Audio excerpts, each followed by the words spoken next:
Hello everyone, welcome in. My name is Harriet Citadel, avian alien sentinel VTuber, perpetrator of creative chaos and general maker of things, and also presently frozen to the bone. I hope that you guys are all doing okay this day. And that this will progress smoothly. I am currently swaddled in a blanket. My chaos cat has just decided to pitch up as well. Maybe he's going to want to occupy my lap for a second, who knows? It looks like he's making ready for just that. Yep. Why? Because I've got the fluffy thing on. But yes. Whoa, hello, what did I just break? No, I just accidentally hit the button. It's fine. I didn't break anything. Yay. But yeah, today we are continuing work on the stinger animation for Ashyshlashii, and hopefully it will be a good progress day. We're going to be doing a lot of line art, so it's going to be fairly in-depth work on that front. So I hope you guys will enjoy, relax, throw a couple of cookies if you feel like it.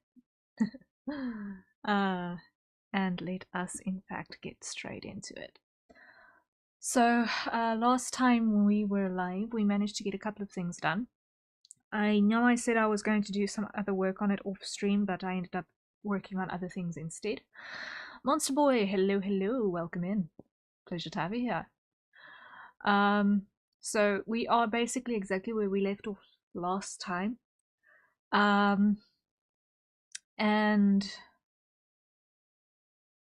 what we are going to do is we are going to prioritize doing our inks on everything that is currently red, green, or blue. We're going to do the inking on that. And then after we have finished inking everything, we're going to come in and do our shading pass on those lines. And after that, we're going to do our fills and our shade fills. So that is the game plan. Systematic and not letting the chaos brain decide, hey, I'm going to jump between processes like I did when I did the tail out over here, where I totally jumped the gun, but it's fine.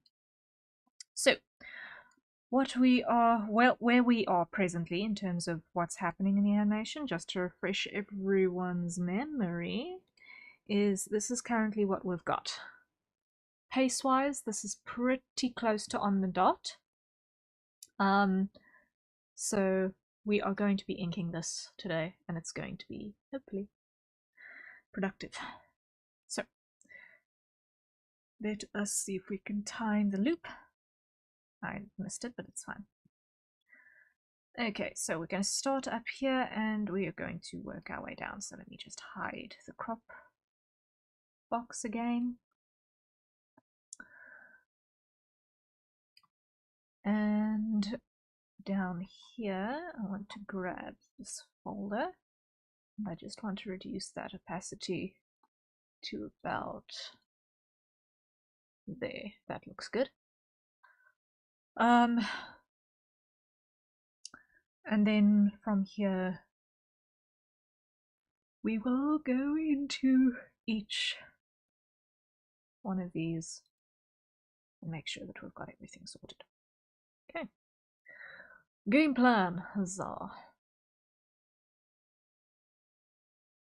I hope that everyone had a restful evening and that everyone's Friday is going well so far.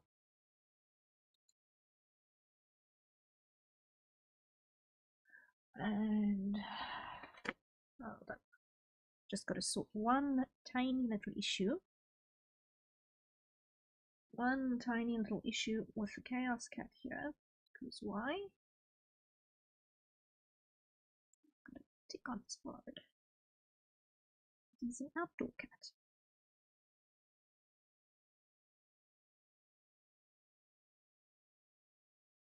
And you pick these things up.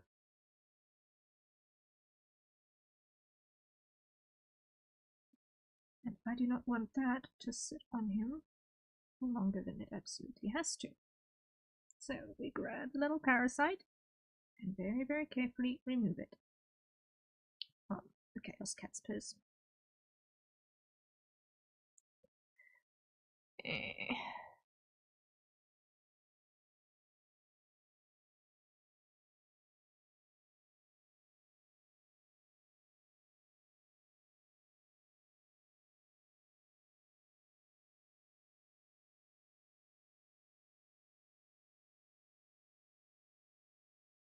Because your timing, sir, is just so.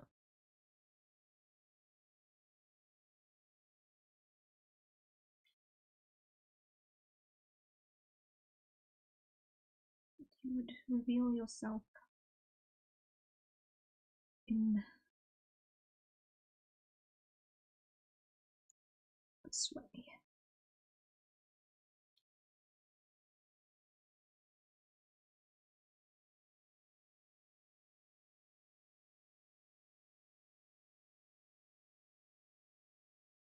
Gotcha. Nasty little guy. Okay.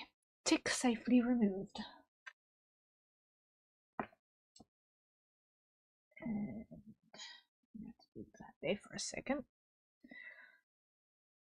There we go.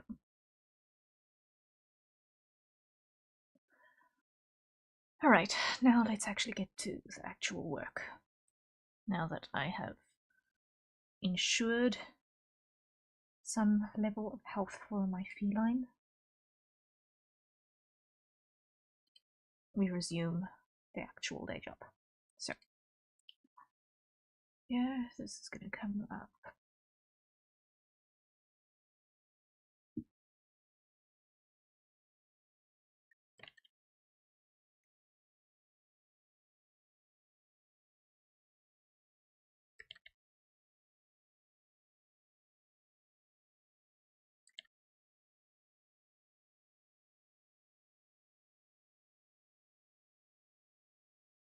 Like that.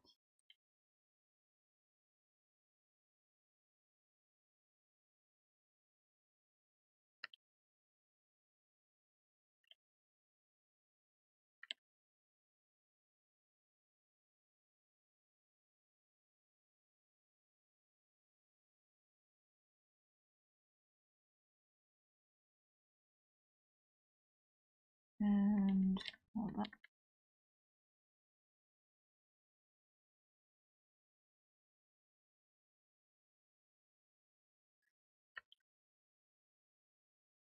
Something like so.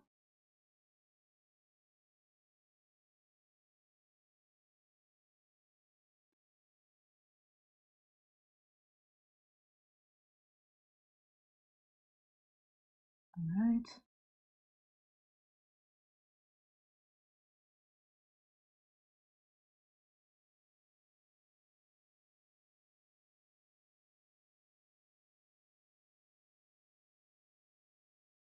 And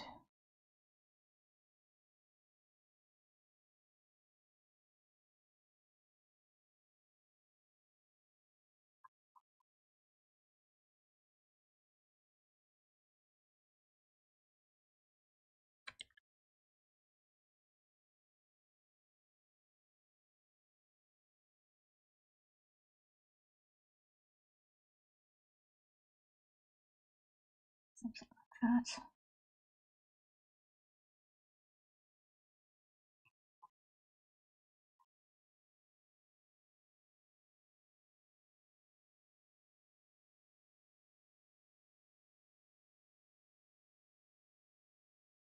Cool.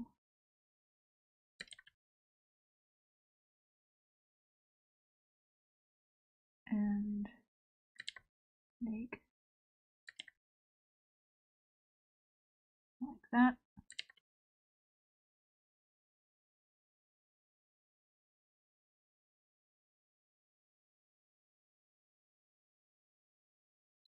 I'm going to copy that, paste that there, bring that down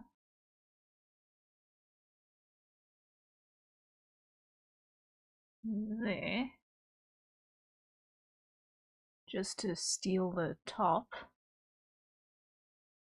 of it.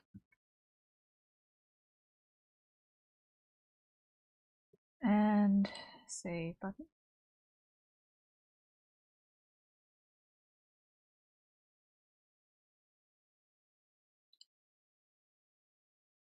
I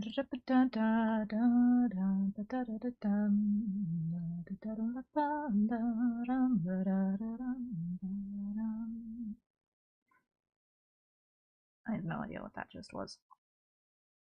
Anyway, we continue.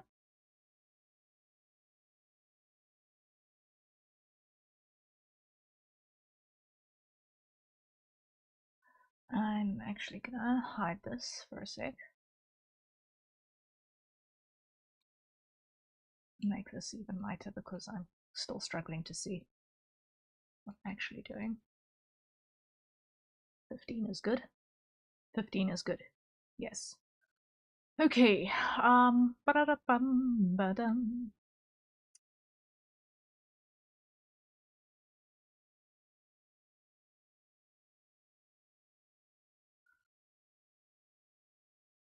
So,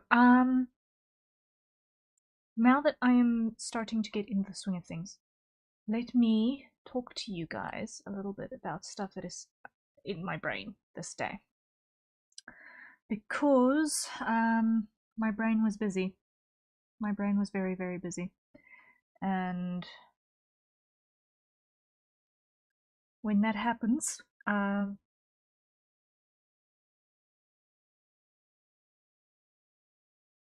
usually it ends up with stuff going onto the to-do list for later. So what's going to happen is that we're probably not going to make the sub goal on YouTube for our lemon goal, which is 200 YouTube subs by the end of September. We are probably not going to make that. And that I think is probably entirely my own fault. Because of choice of content, how I'm actually doing things, and lack of music, so dead air happens even when I constantly telling myself, don't let there be dead silence. Because there's just not really anything to say as soon as you get into a hyper repetitive part of things. Which sucks. And something has been bugging me for a while, and that's that I've been seeing a lot in the VTuber sphere of the male VTubers struggling to find artists who will draw guys, and that's kind of my strong suit actually. Like currently, I'm drawing a lady, but my strong suit is drawing the gents. And I would very, very, very much like to do more of it. So what I have decided, slightly on a whim, but also with a little bit of calculation behind it as well, because I need to think about things and I need to remember that this is not just a hobby, it's also my day job.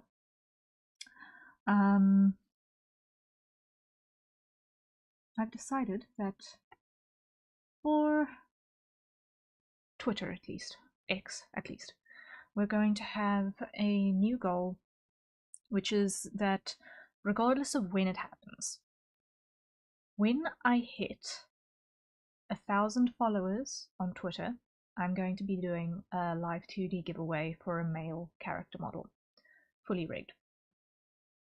That is going to be my new goal, is to do that giveaway. I don't know when it's going to happen. It depends on if I can get my content interesting enough in the next week or 4 to actually get people to actually stick around. But that's the goal. That's the goal. is to, as soon as we hit 1k followers on X, we're going to be doing the giveaway for the male Live 2D model. And we'll be working on that on stream as well, so it will be something to watch.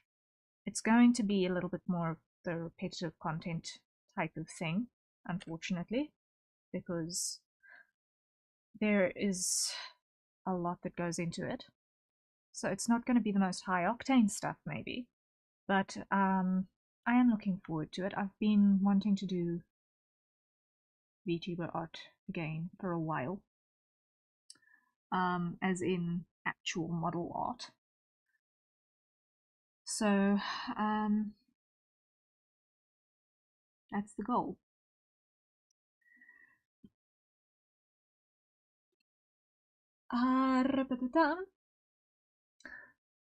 And yeah, I'm going to be doing that giveaway. Hopefully it'll go well.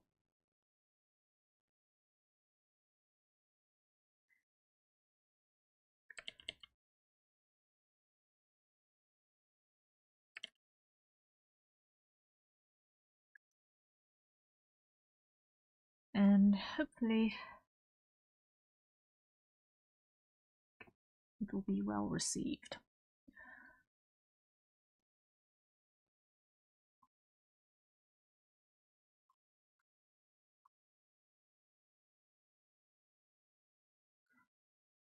Okay, that's that one. Save. See, the inking part of this is one of the tedious bits because all of the thinking is pretty much done, so it's quite the case of just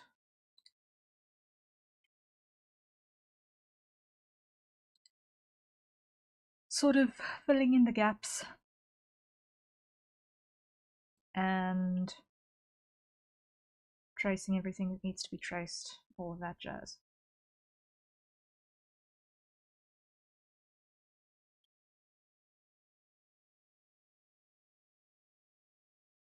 So over here, this is impacted to 1. What we're going to do is like so.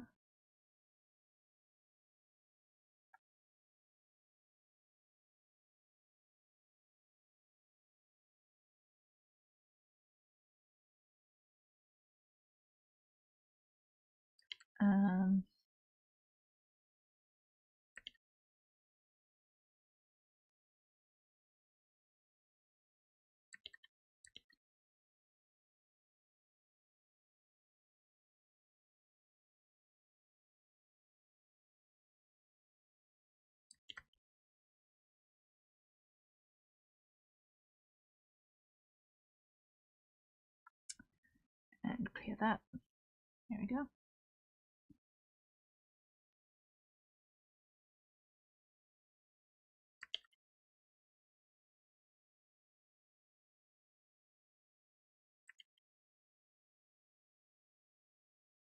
That will do the trick. Great. And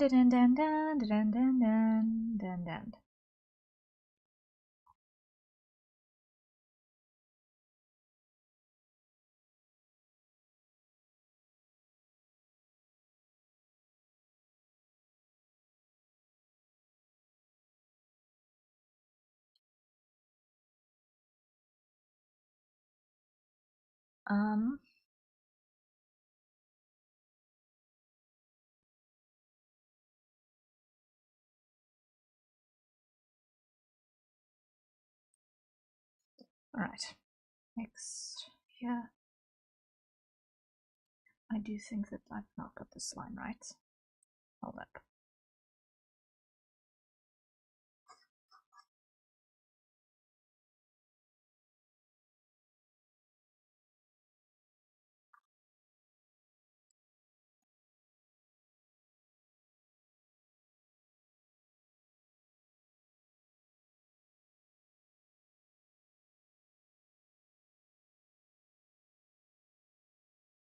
Let's try this again.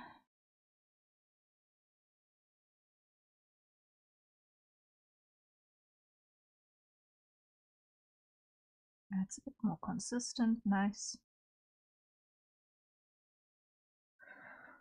Cool, yeah.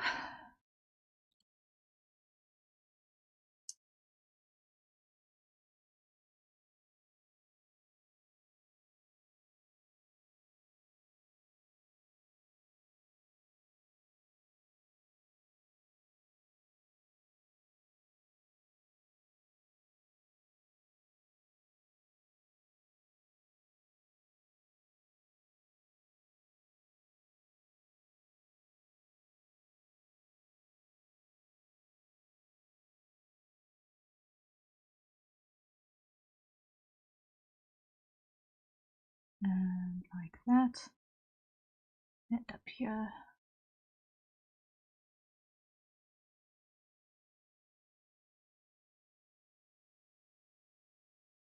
Like that.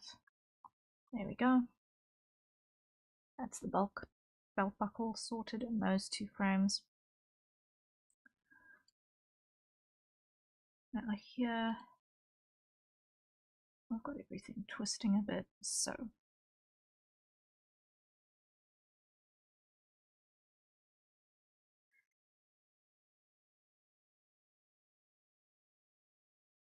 let's go simplify, like that, control point move.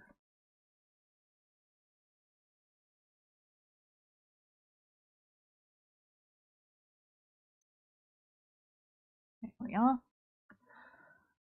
Okay, now we're going to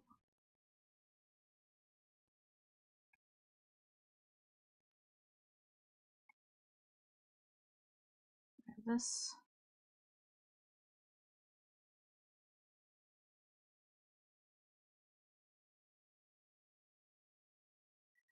And we are slowly but certainly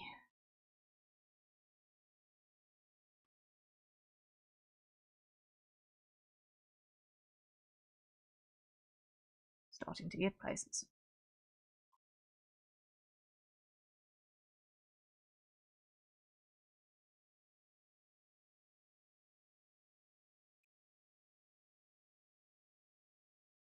Actually, though, I'm not happy with that line. I want to just add a little bit more to that rib.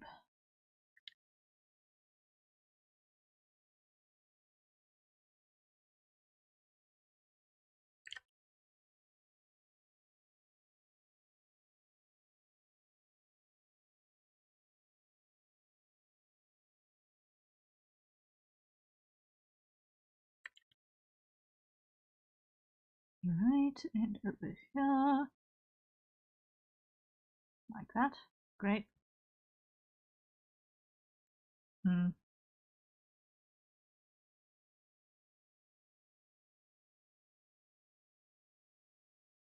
Something along those lines, yes.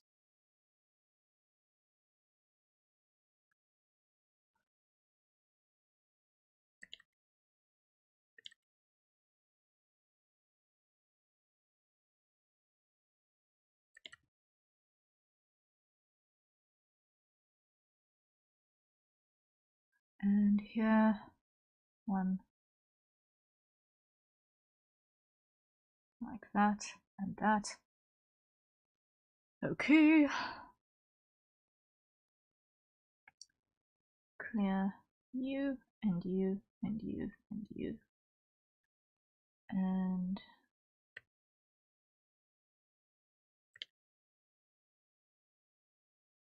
add pants.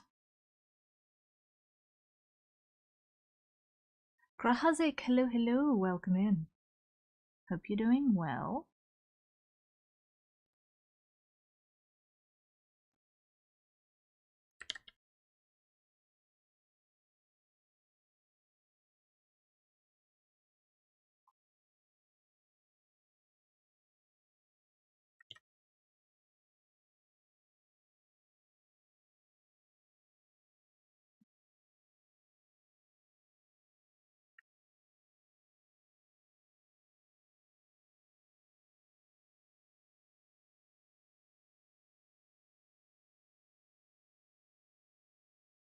Okay, just gonna clear that. Alright. Now up here. That's gotta get closed.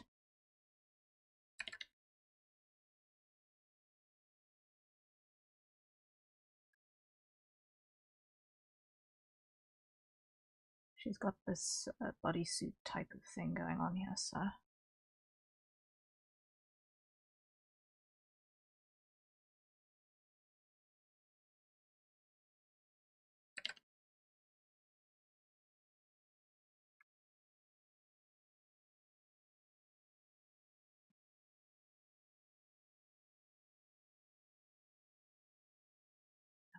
Clear the excess. There we go.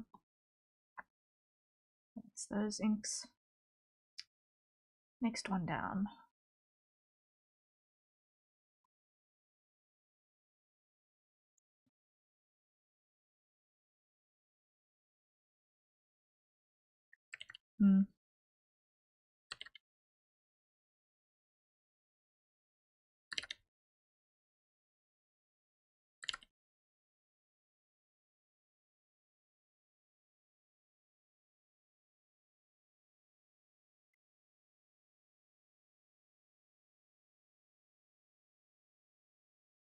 There we go.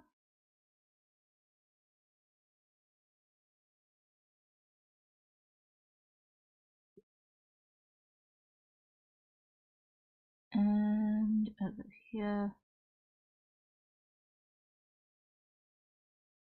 like that. Good, good.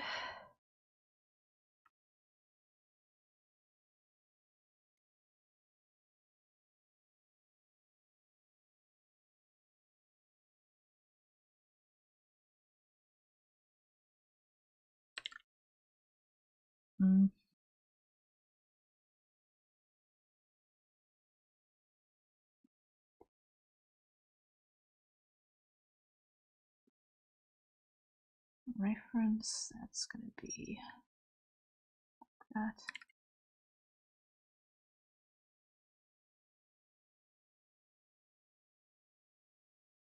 And that looks like it's going to come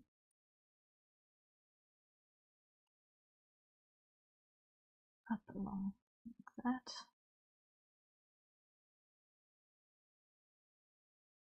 Okay. There's the start of the jacket.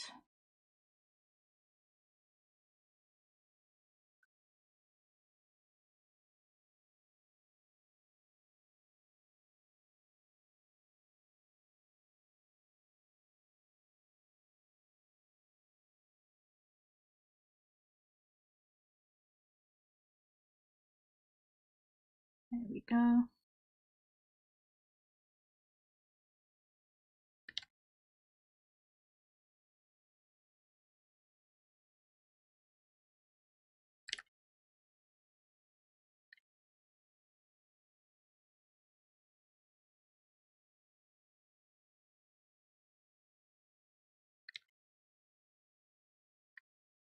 And the window is in place.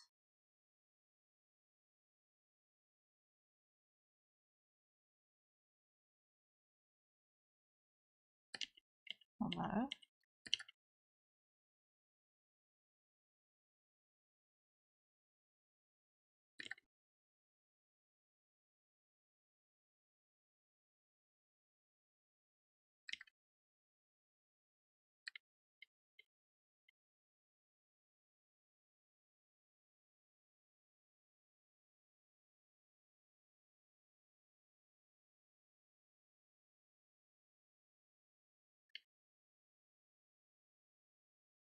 get the contours to make sense is probably a good idea.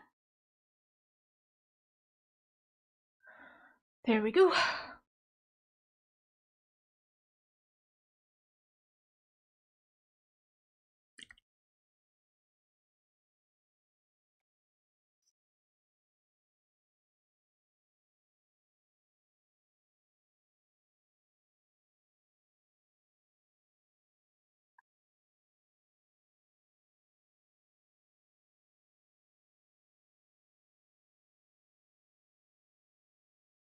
And save button is a good idea right about now. And I think we're half an hour in. We can have our first hydrate. So everyone, acquire your nearest safe for consumption beverage and take a sip.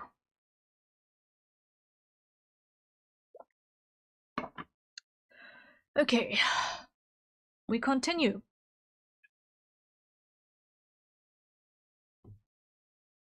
Aye, wrong one.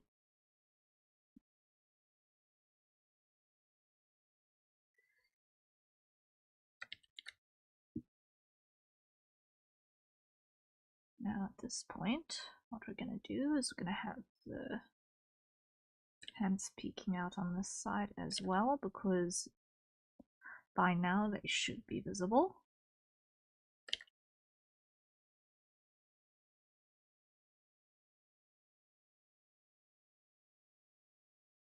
There we are. And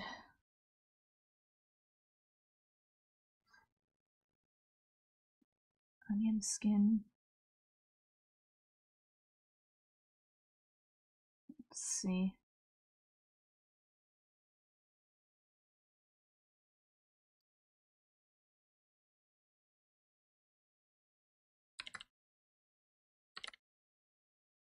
There we go. Flip canvas, back it up a little bit.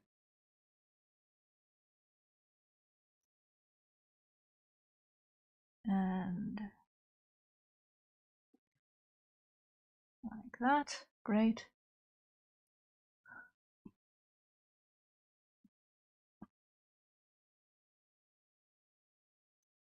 You move. Switch corner there. Move.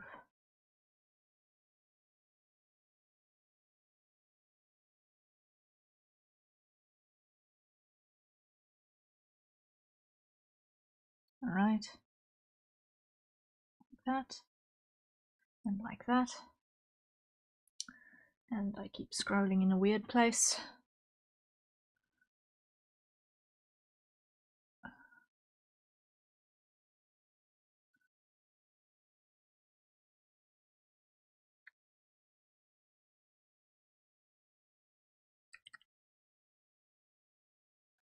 There we go. Onion skin off. Let's see how we're faring.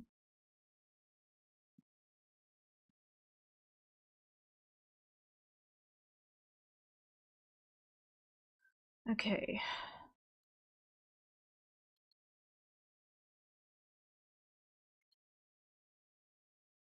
We were only on frame 6. We've got a long way to go.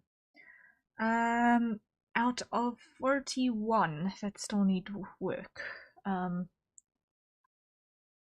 42 is the first one. No, 42 is... Oh.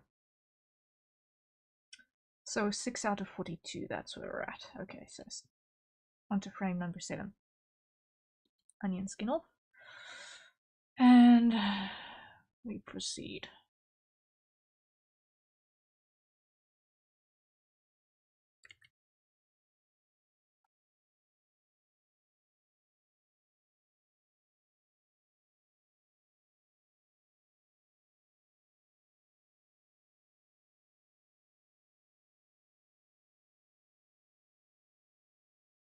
Add control points.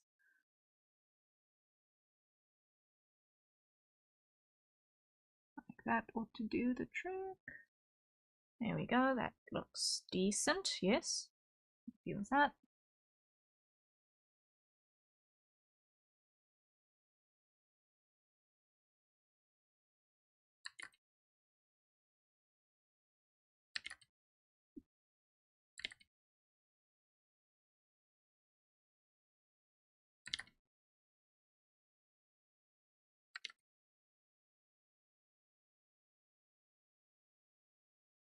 There we go. Over here, grab that.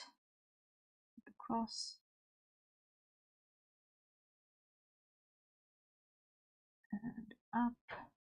and switch control point like so. Great. Okay.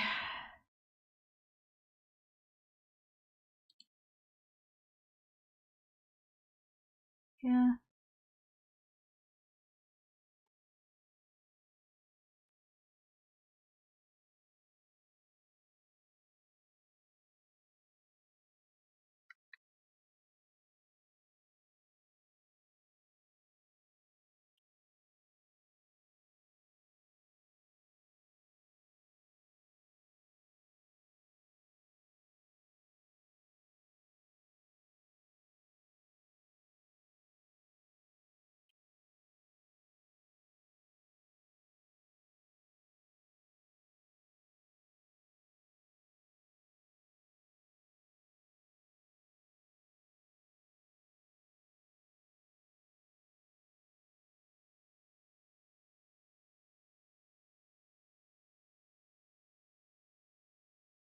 And control point. That. Great.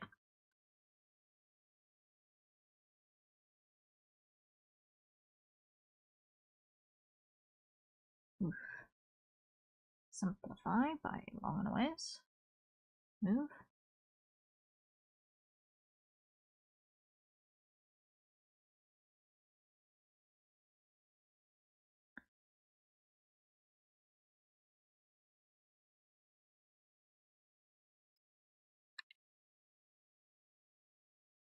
There we go.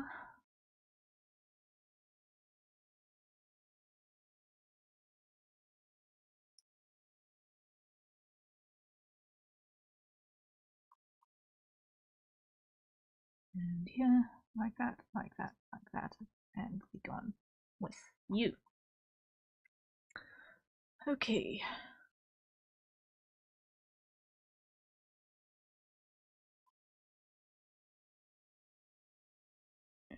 And on this side,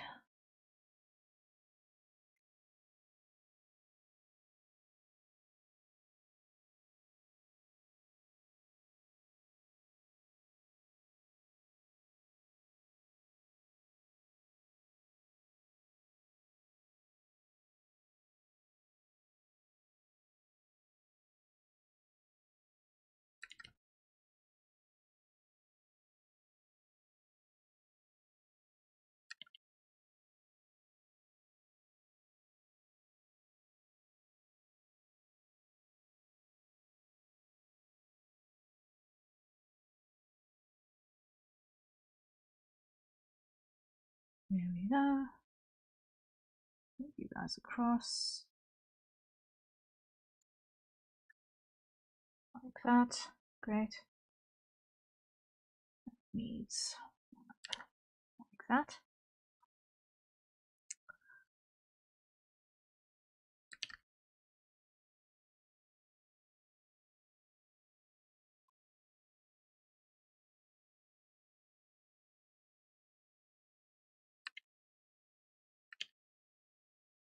Um,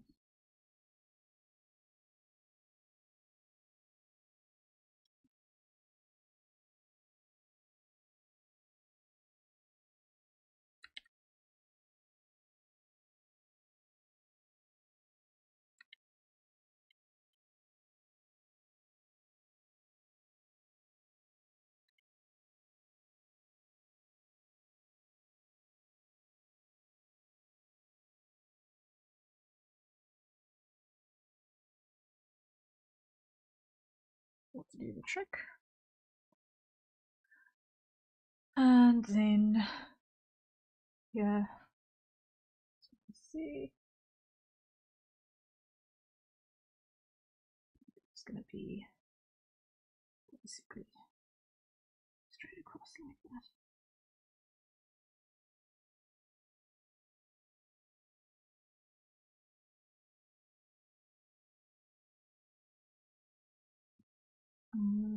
But then connect the lines. There we go. Simple and as complicated as that. Move, close. here. Move and close. Save button.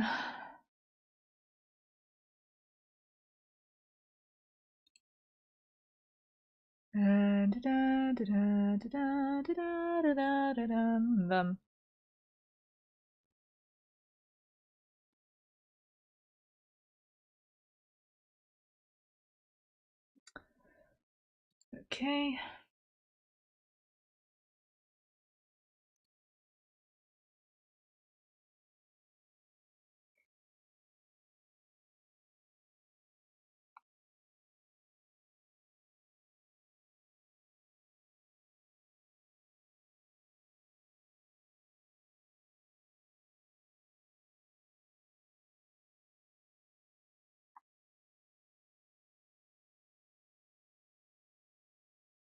That.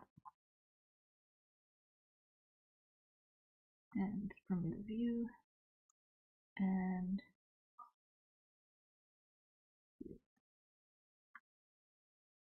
okay, happiness is like that. Like that. And yes, that is looking decent. Great.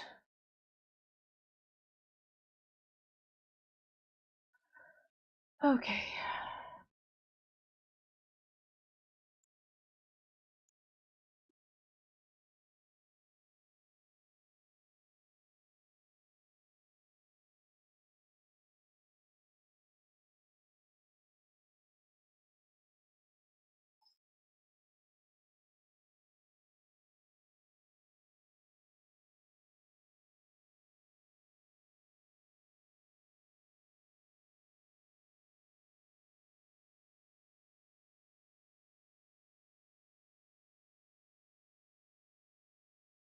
Mm-hmm.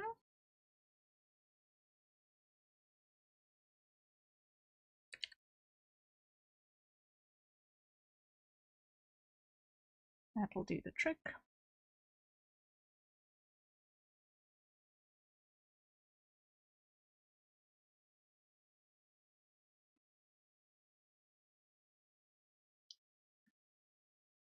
And I have exactly 0 blood flow in my legs right now. My toes are busy dying.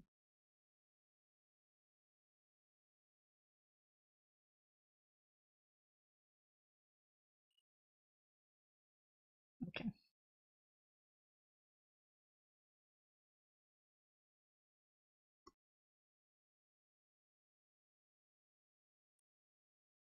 Yeah, I also really don't like the sleeves. Don't worry, Chaos Cat. I know they're annoying ears because they're too big.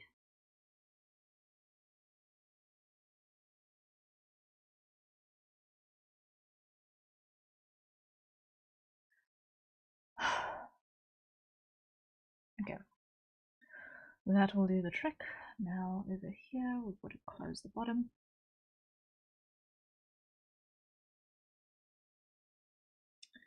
And then we've got to do this belt.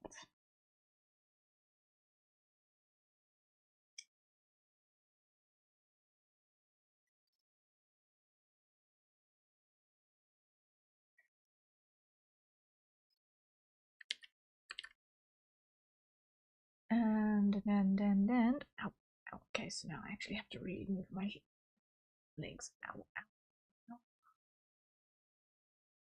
Sorry, cat.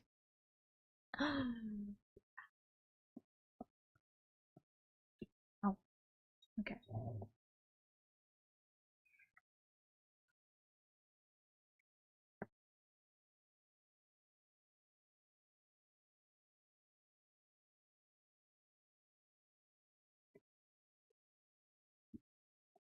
And so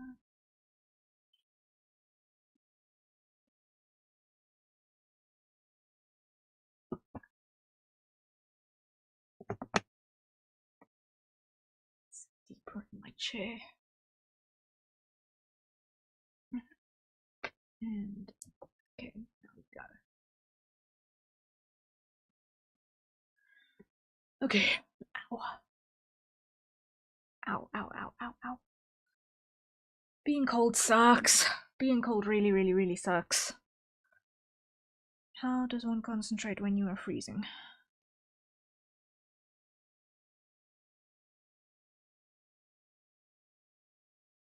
I do not know.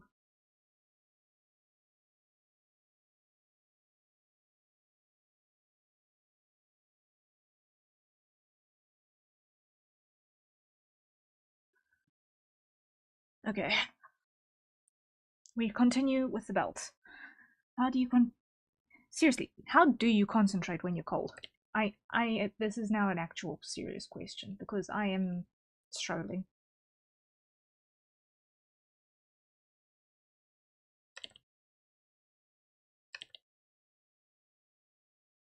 Between the lack of blood flow to my toes.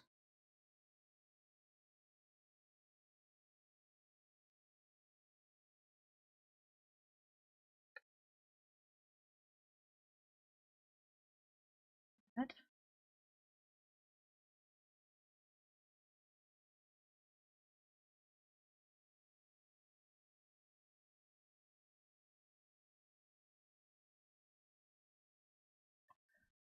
Between the lack of blood flow to my toes and the general normal hibernation that my body wants to do whenever I'm cold, I am struggling.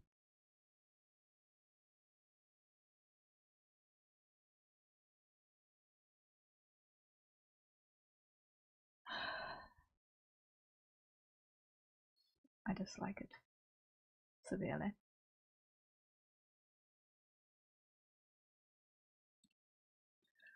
Simplify. Move control points. I'm gonna need a couple more than that, I think. Add.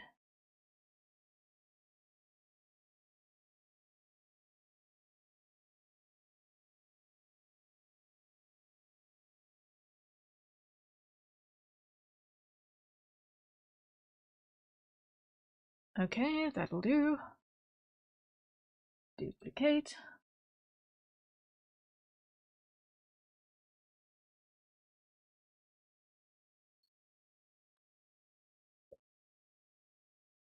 And like that. Clear, clear, clear, clear. Over here.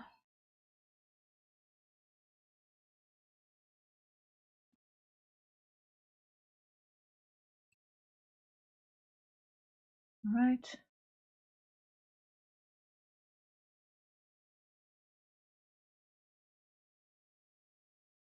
There we go. Sorted, sorted. Now let's get rid of the debris. There we go. Let's see.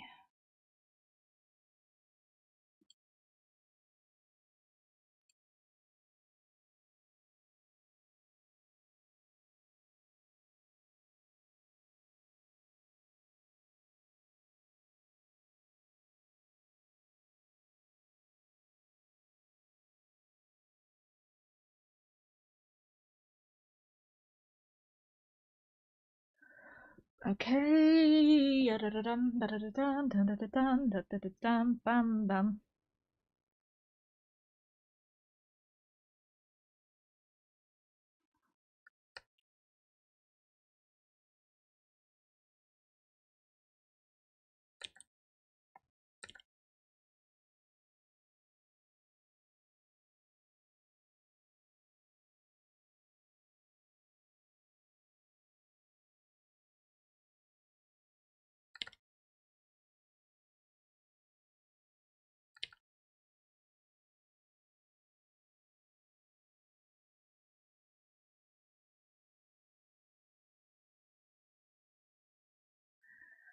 Okay, now here we're going to take that, move it up. The control points, most of them. Review. Along like so, great.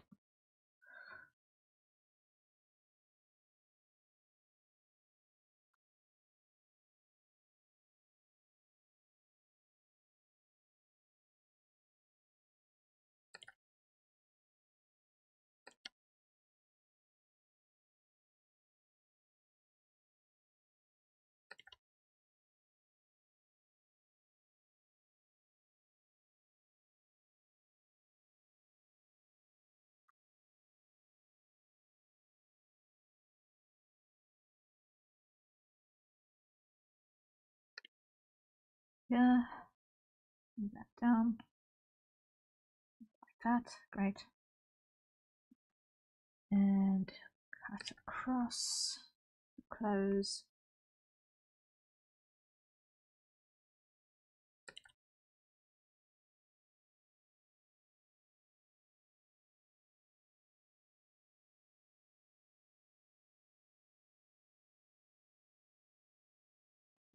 Something like that.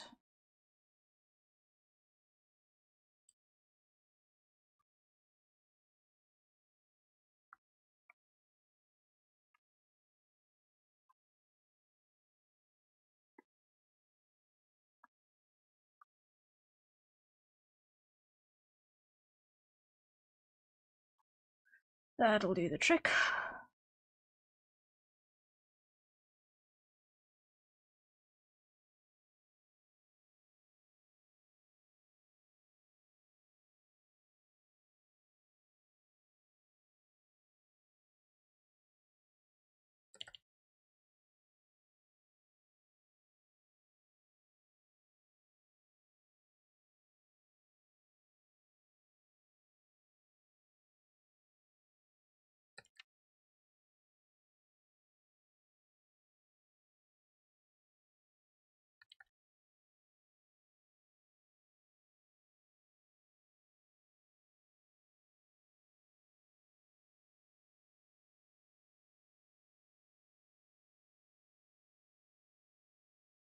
And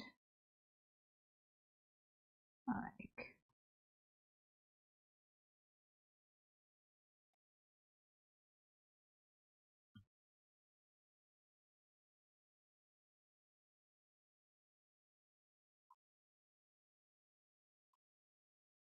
that. Okay. And this side.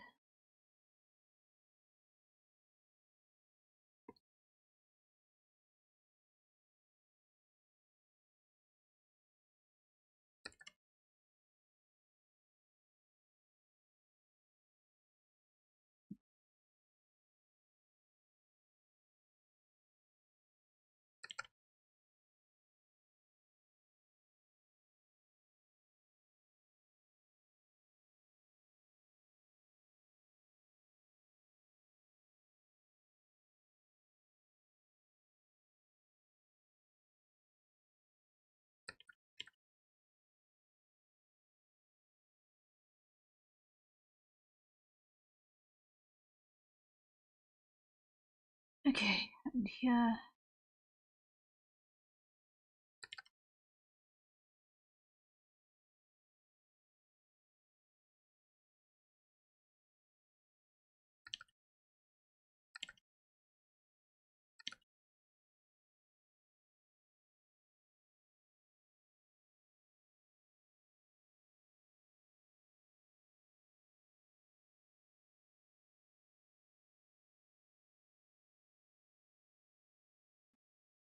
And close the gaps. There we go. That will work.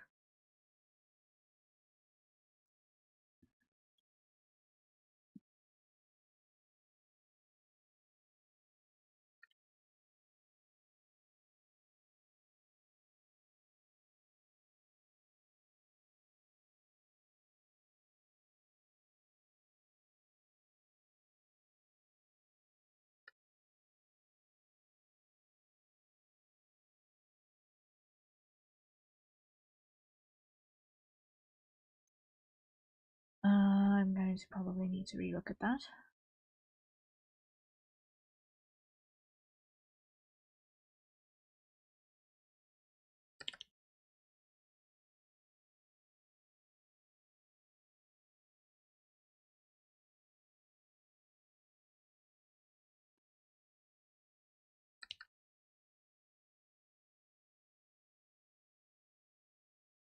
And delete control points. A whole bunch of you. Move you.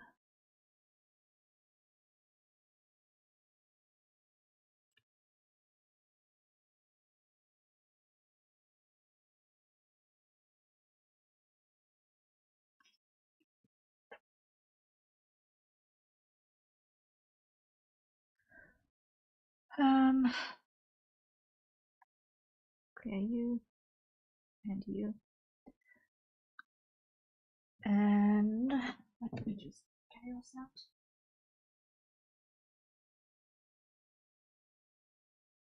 No,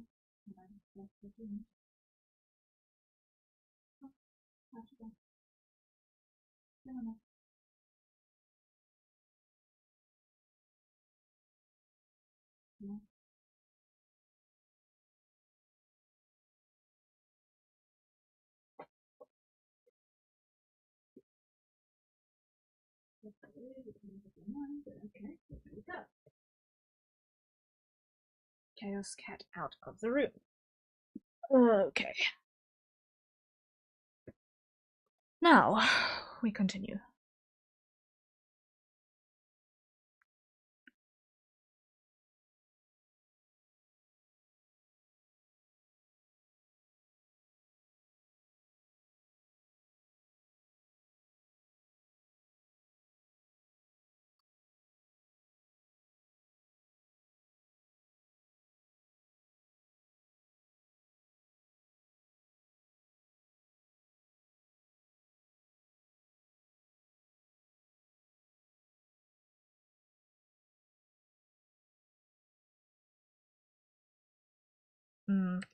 Oh, that.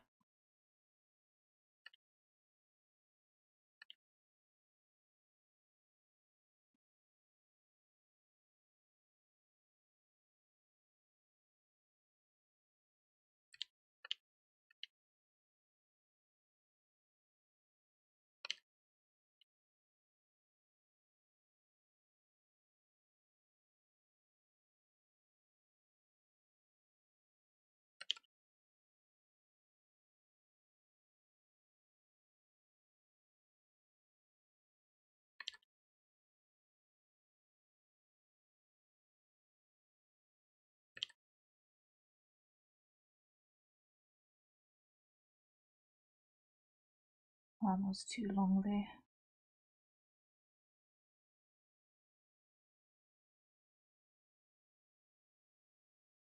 By a significant margin.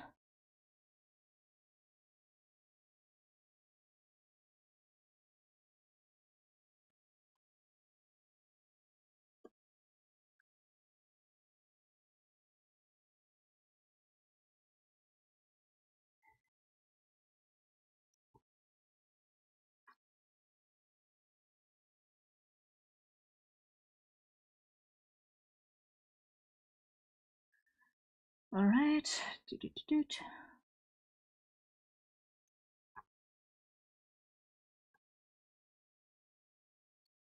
Clear here, clear here, clear here. Lovely. Lovely. Save.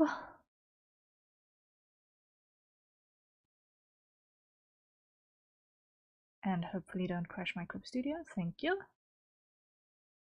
Okay, getting there, getting there.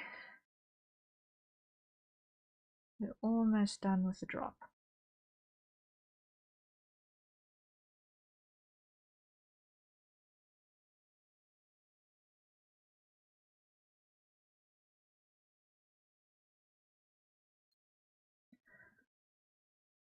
Okay.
Let's just see.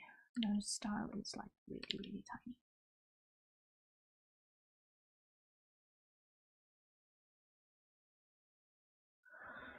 Okay.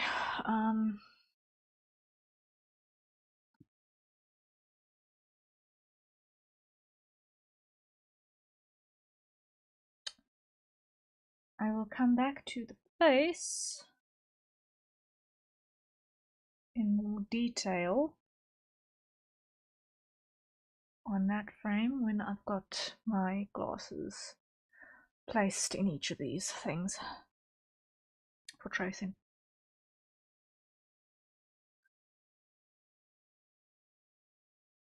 Okay, in the meantime, let's do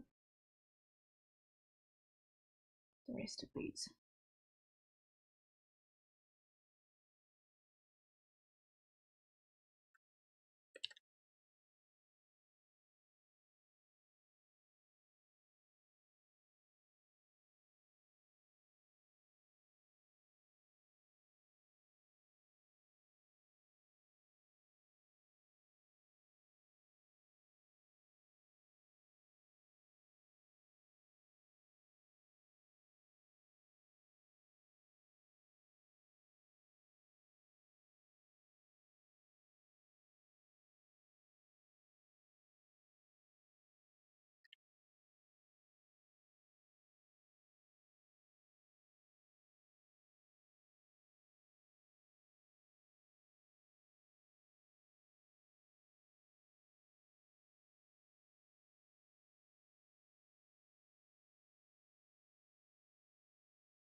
Mm.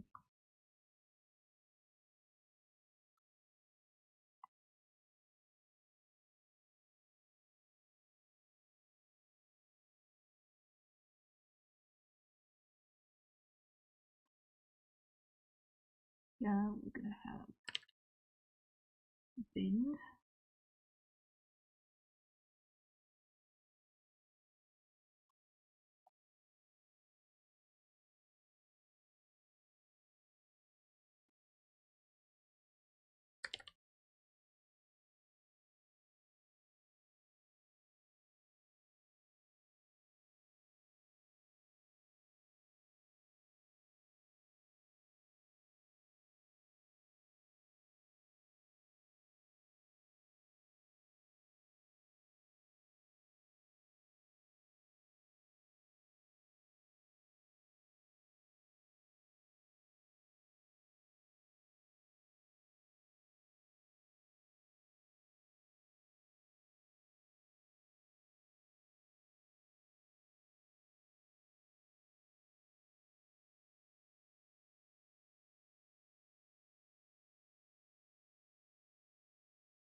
Just like that.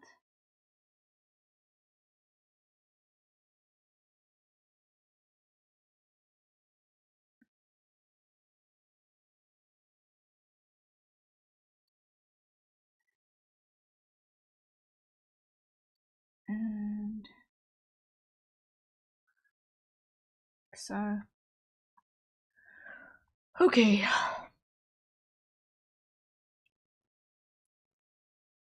Animation is a very long-winded process, guys. It is a very long-winded process. Save button.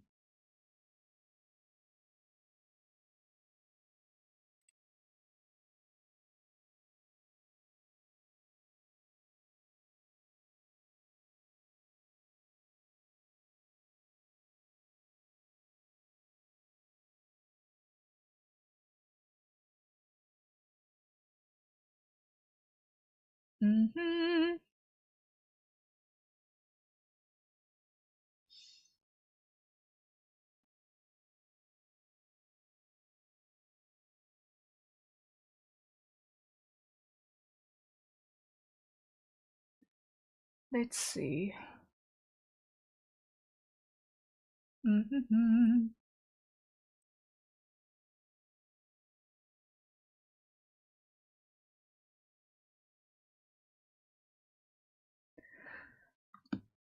I need to stand up for a second and stretch because I feel my brain drifting because I'm cold. Do you guys also have that issue where when you're physically not in a comfy space, it's difficult to concentrate on the thing?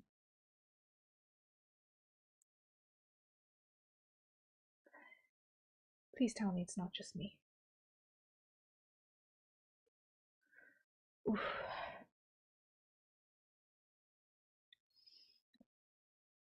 Ow. Good grief.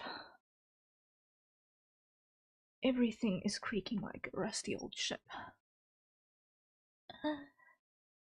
Eek.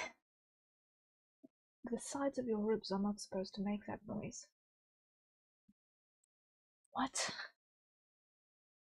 Ow.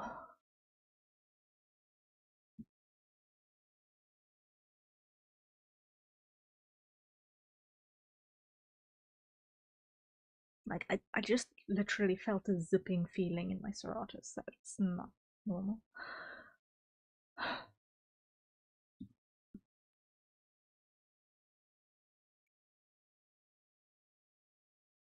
Like, that is so far away from being a normal thing.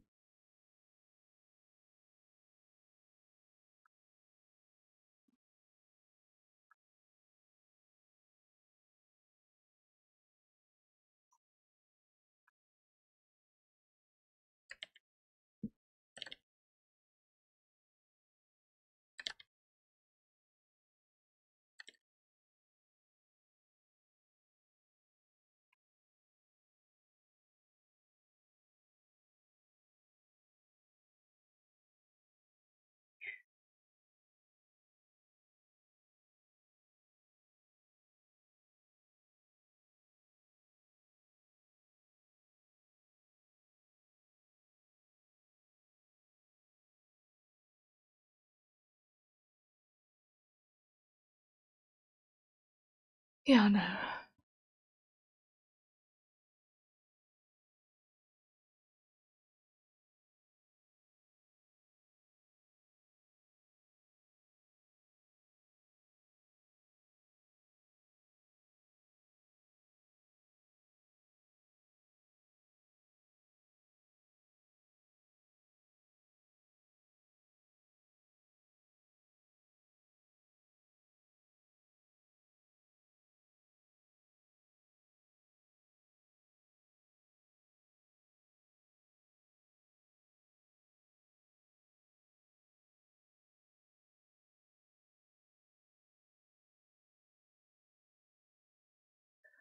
Um. Mm-hmm.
Right, that's that.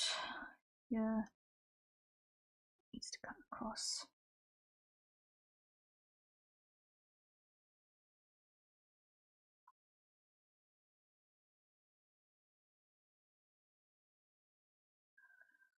I've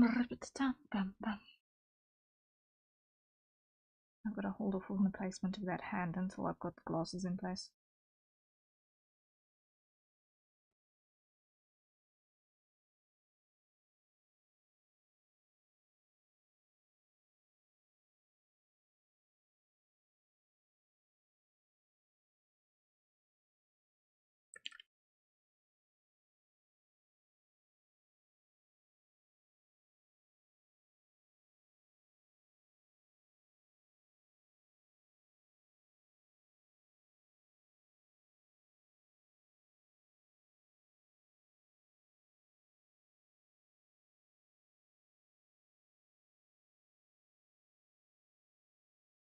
Save.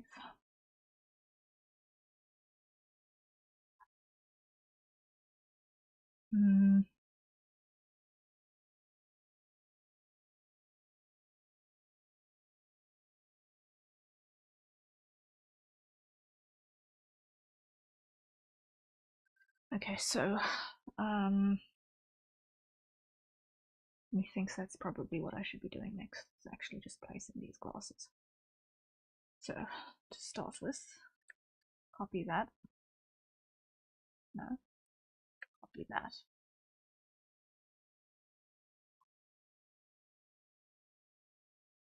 Show that. Grab the layer like so.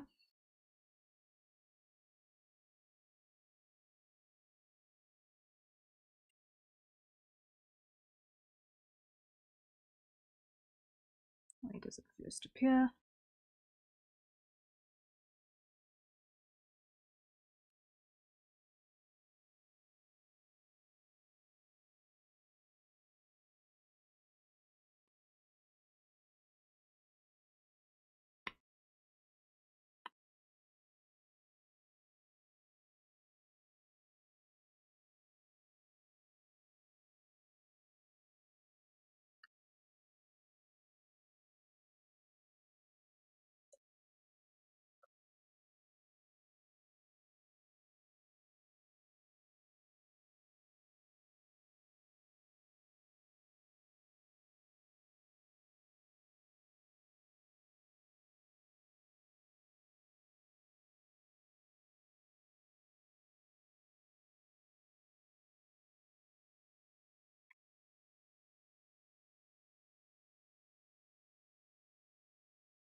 Okay, this is being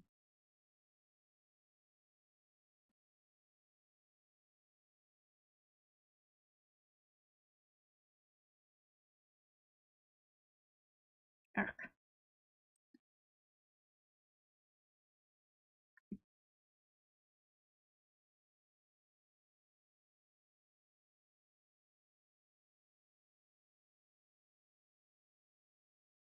Okay, let's just duplicate this and drop it in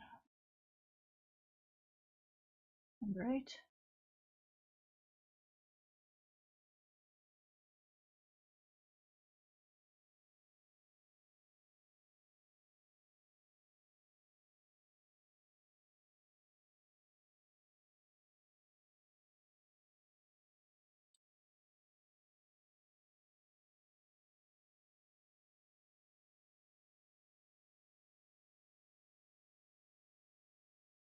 here, we hide that.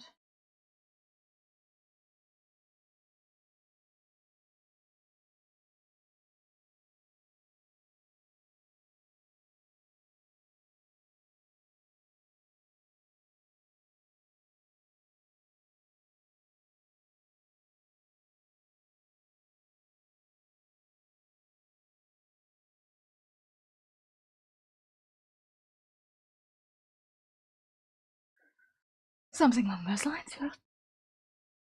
Copy. And paste.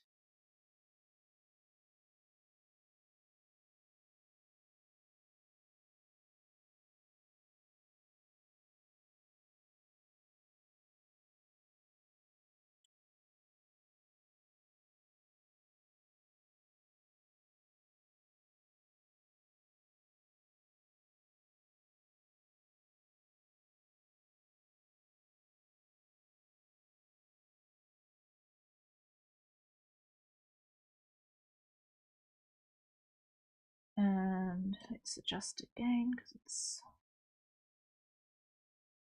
a little bit weird.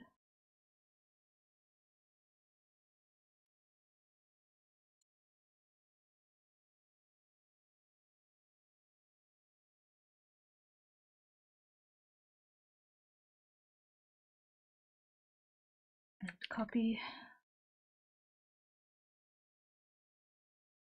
And paste.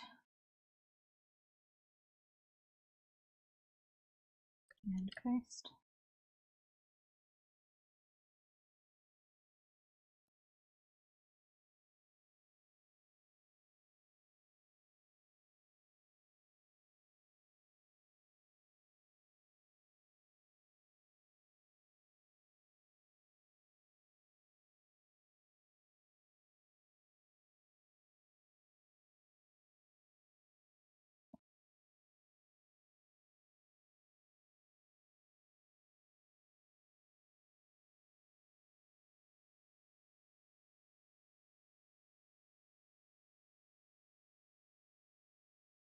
Okay.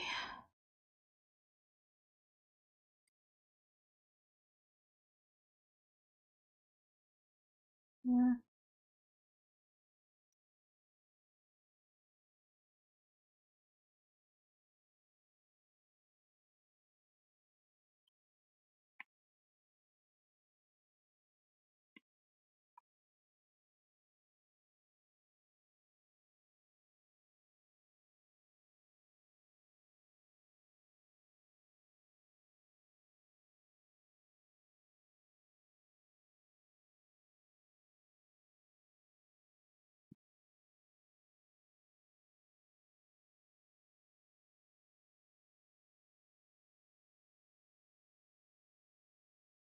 Getting there. Slowly but certainly.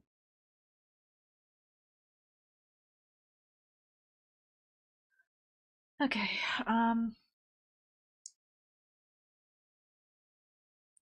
save. I'm not happy with something. I'm not happy with something. What I'm not happy with is the fact that it's so quiet. I'm not happy with how it's being so quiet. I want to talk. I don't know what to talk about. Because my life at the moment consists of doing these things. I need to actually spend some time consuming some content. Wow, but I've actually got some interesting stuff to talk about.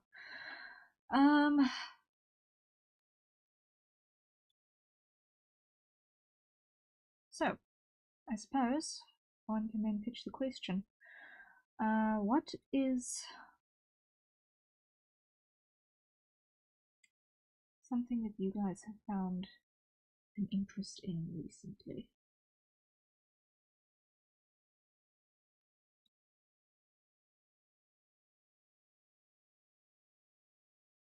What is something that you found lately that you think is kind of cool?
Okay. Lenses. I'm going to rotate these.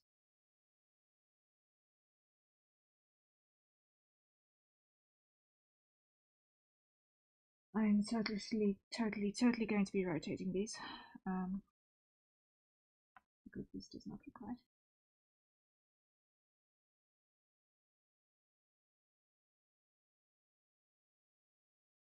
And control point, like that. There we go. That. Great.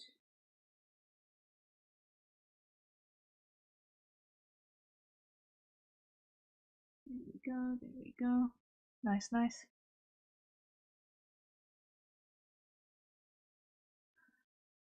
And on the side.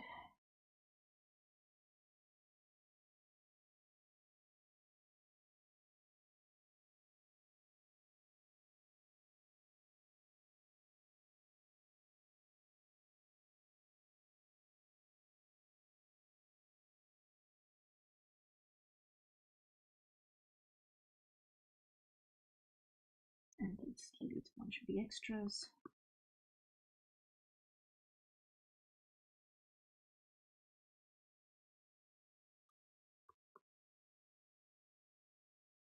There we go. And move.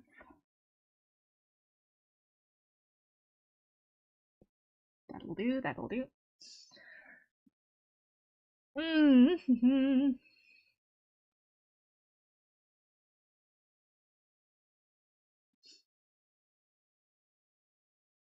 Save button.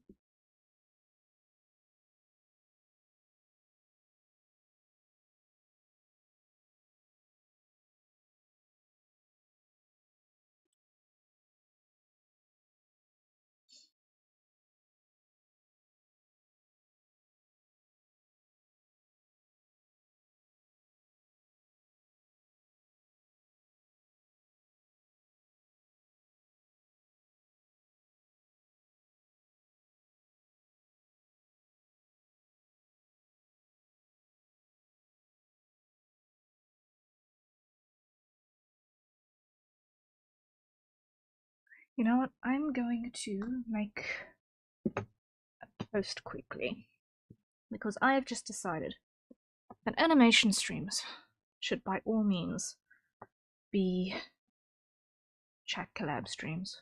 I've just decided. Guys, I have just decided that animation streams need to be free chat collabs. I've got a bunch of them coming up. Let me know if you want to participate. Everyone can reply. Switch that to accounts you follow can reply.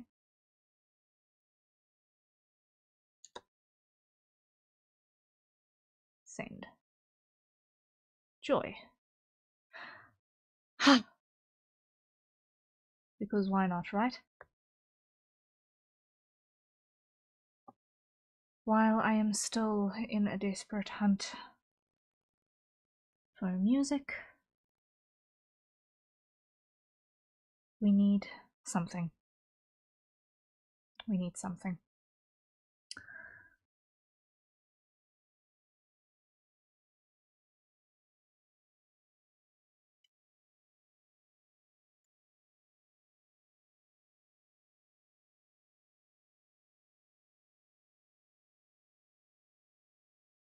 Because I've been feeling recently like I am very, very isolated, and I am being annoyed by this. Because yes, on one hand,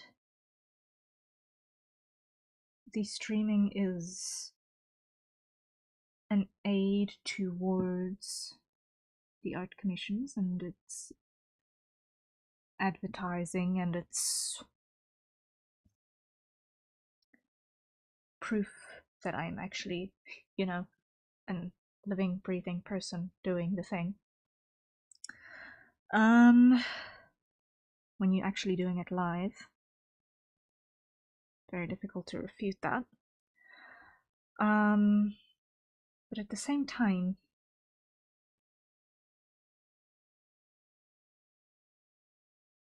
it's the sort of thing that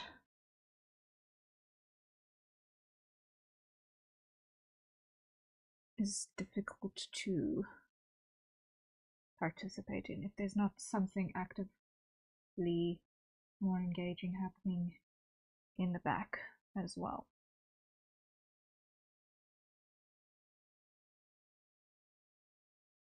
Because it's a lot of repetitive work by nature of the frames and how many of them there are.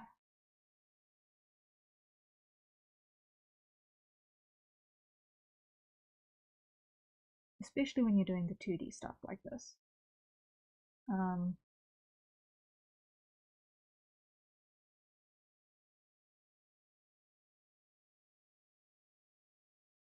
Then it's very, very, very much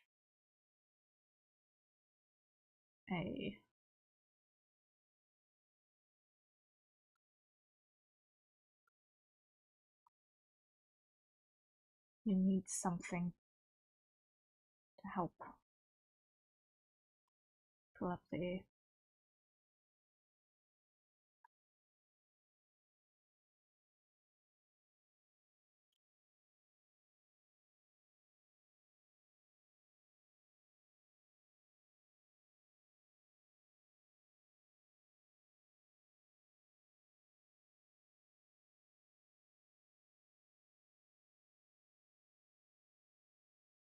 because don't get me wrong, I think animating is kind of fun. It's a nice challenge. It's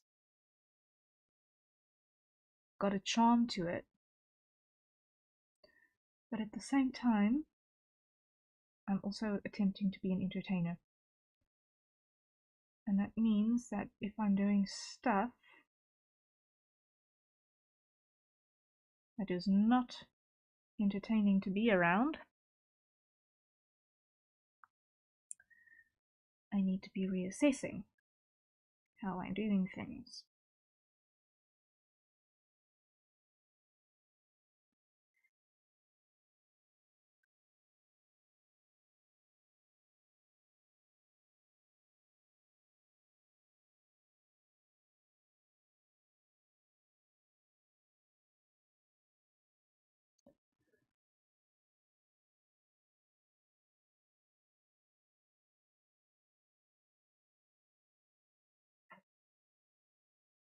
But yeah, the music is definitely one of the big things that I'm fighting with at the moment.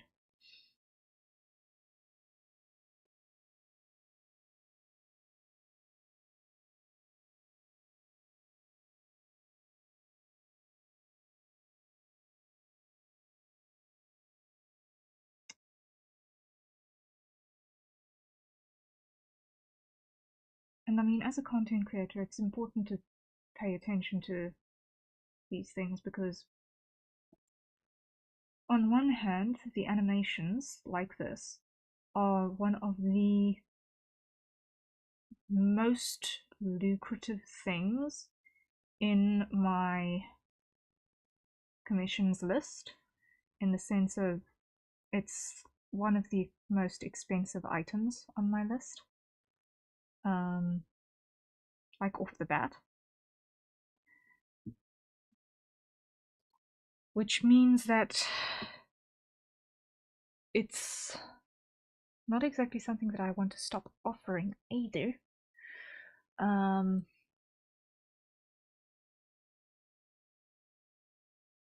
But because it's the big expensive thing, it takes a lot of time. One needs to actually handle it in a way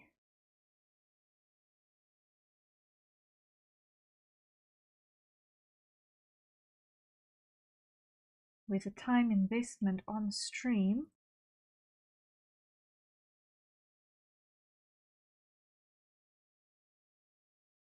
is going to make sense with the time spent actually doing the work.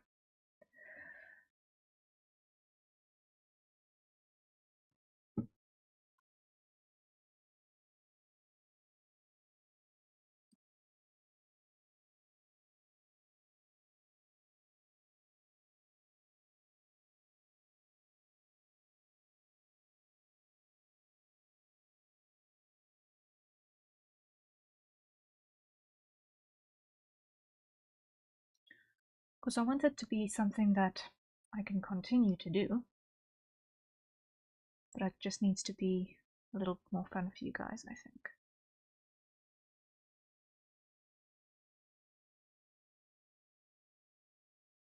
And for that, I can't afford to slip into hyperfocus.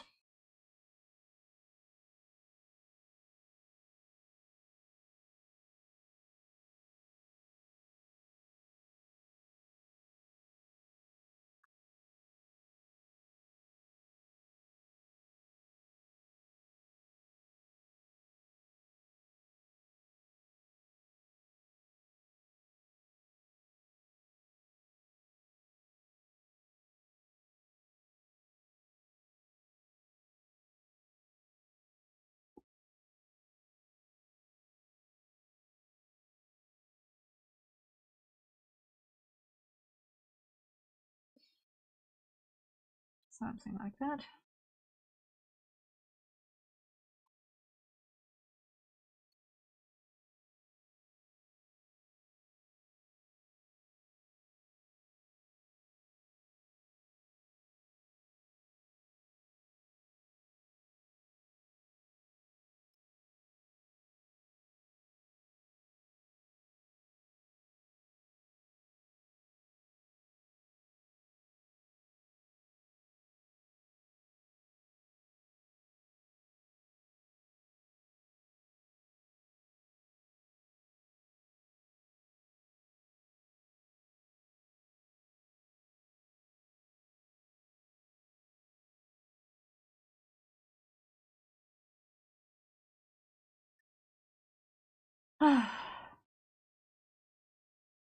Yeah. The struggles are real.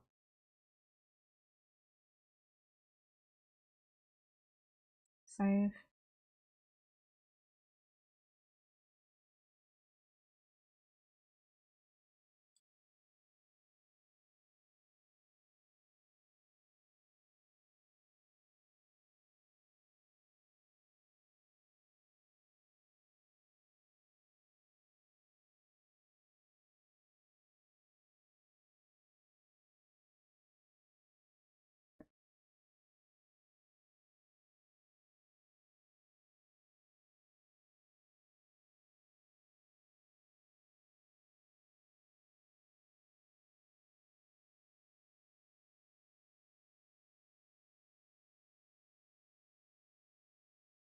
Da-da-da-dum.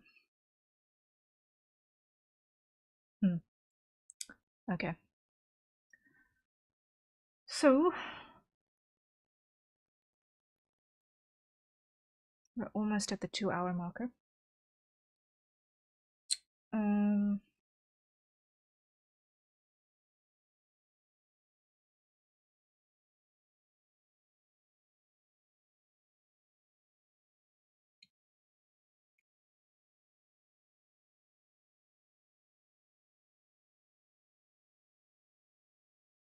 They have them so fast in this preview that you almost can't actually even appreciate what we managed to achieve today.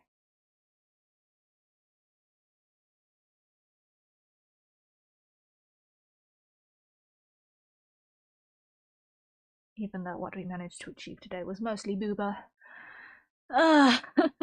Frankly, I think that when everyone dialed in, that just happened to be what was on screen at that moment. If I looked at my numbers as it was going in. So, I don't know. I don't know. Weird day. Weird day. But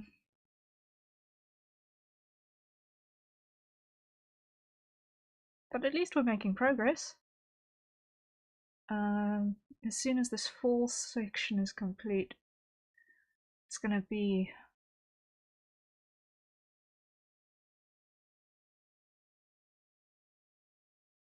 a little bit more dynamic on what's happening everywhere else. And it's not going to look as explicit as that opening drop. Not that it was even explicit in the first place, but anyway.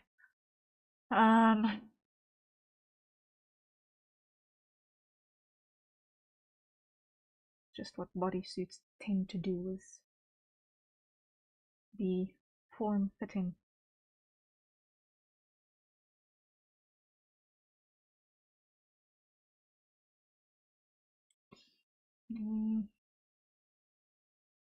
What needs to happen here is on this frame here, that must go. I thought something was looking wrong there.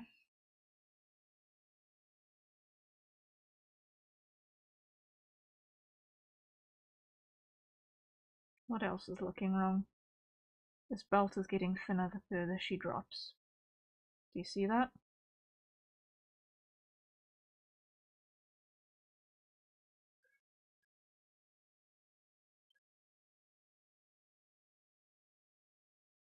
That belt is getting progressively thinner. I don't like that. And the culprit is here.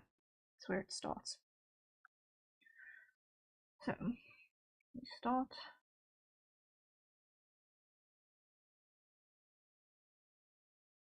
with that.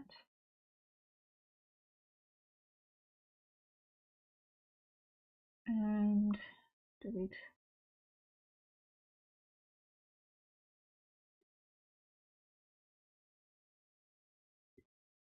Like that.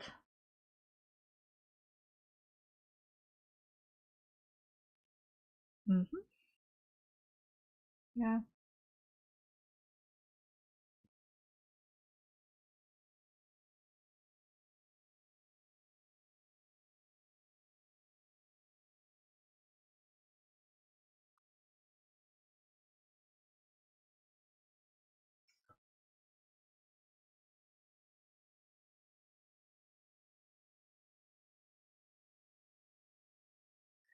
And let's just rotate this so that it's got a nice arc to work with.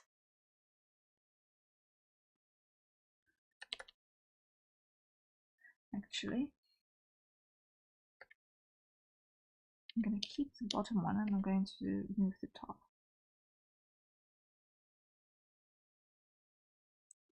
I'm going to move the top one.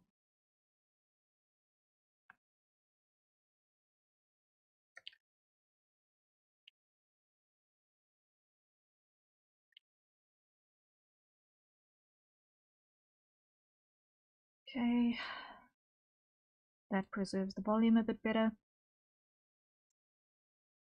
And you're right way up again. You move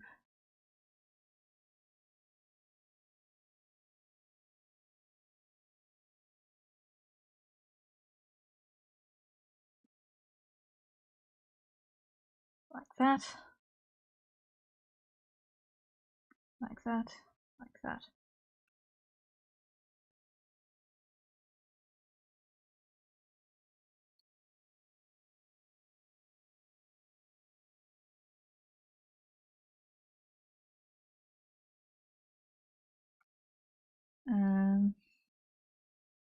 Delete control point, move like that.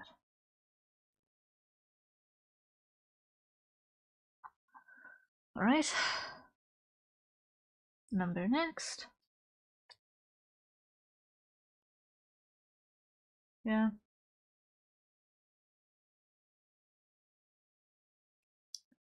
You guys are just going to get bumped.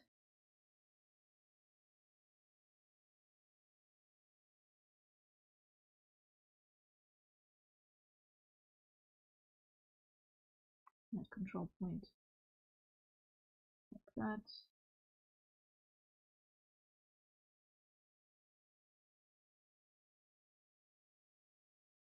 Delete control point there and there. Move you and you. Delete you and you. Move you. Delete you.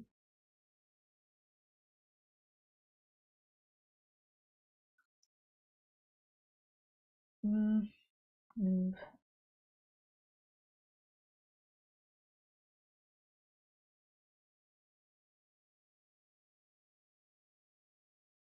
Delete you.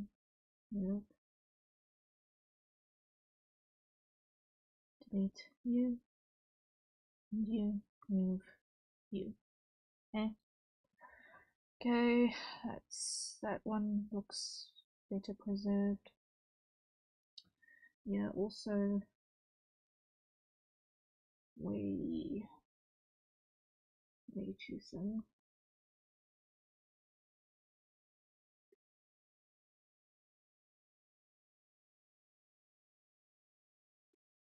Review.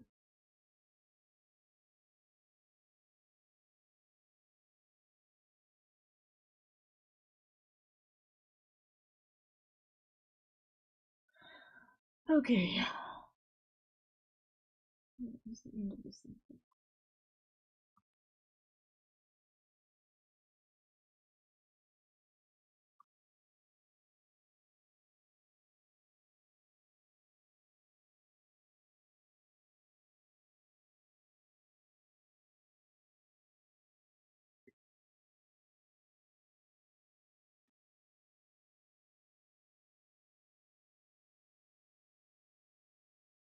Alright, now, here.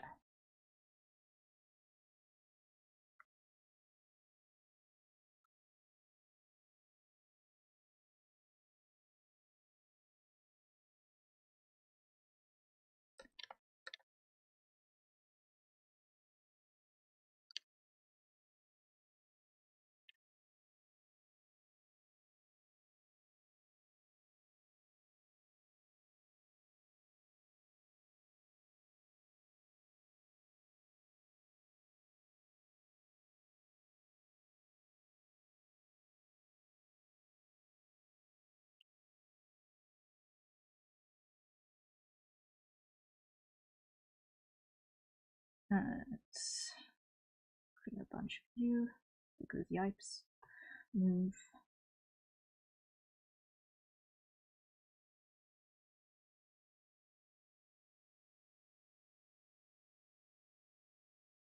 Delete you, you, and you. Clear that. Great. There we go. Save button.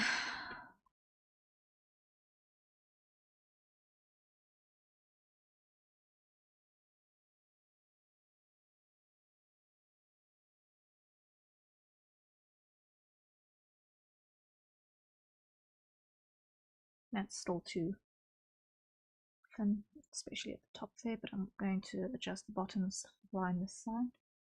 This line. Move. Control there. Move.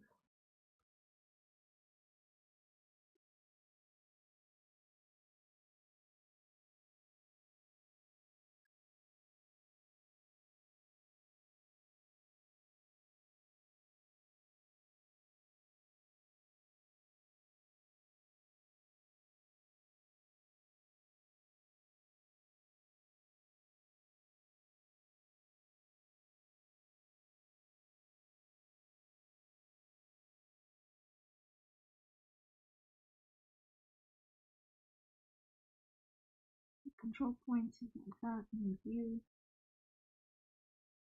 Move you. Move you. Move you. Move.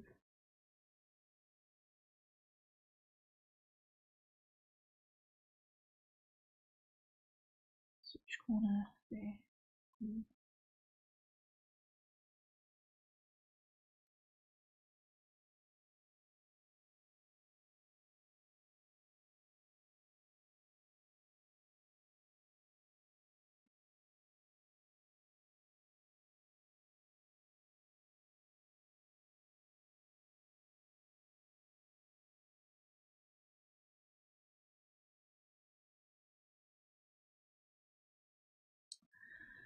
Okay, then on this side, this is still too narrow.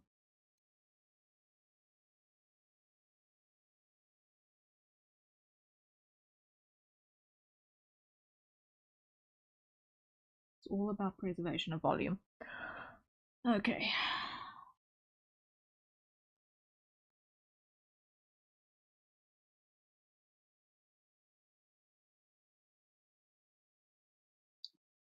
Control this. So much that needs to go here.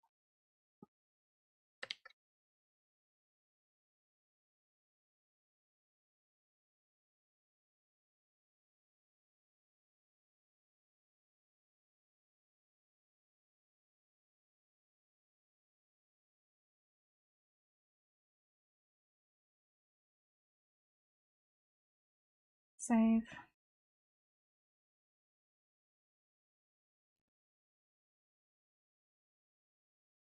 See.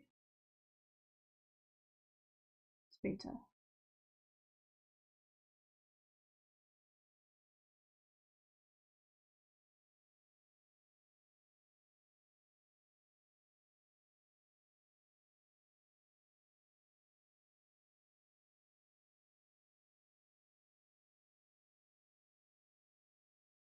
That's better.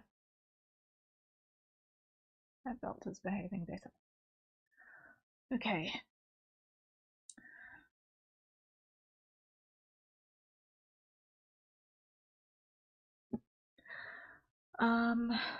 Hydrate. I think it's time for a hydrate.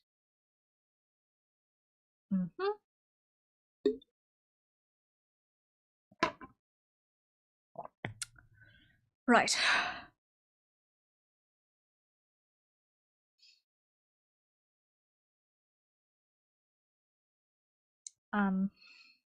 Do-do-do.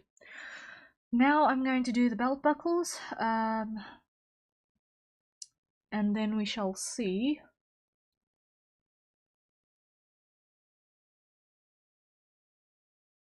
Methinks. I'm going to call this session after doing these belt buckles because let me not do that one back.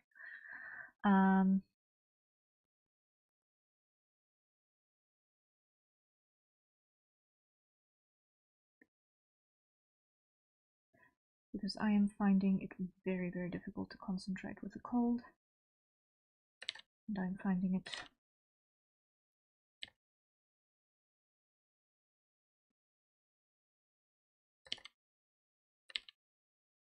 is definitely going to be a thing that I need to have conversation guests for the animation streams, because it is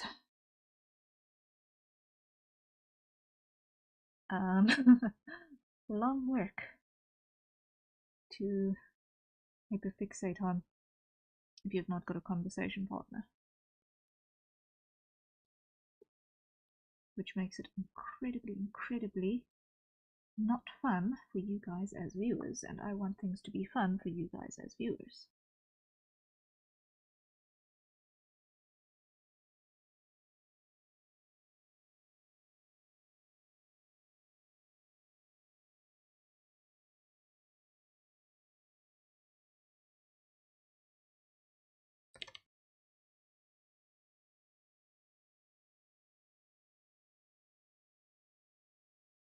Okay, then here.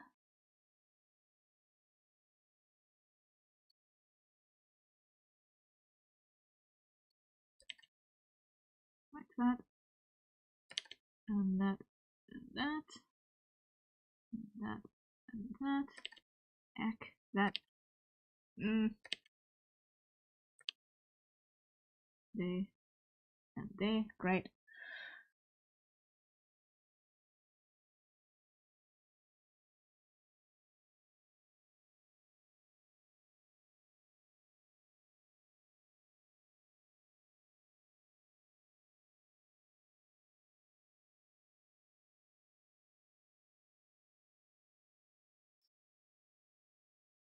Almost got this one in place.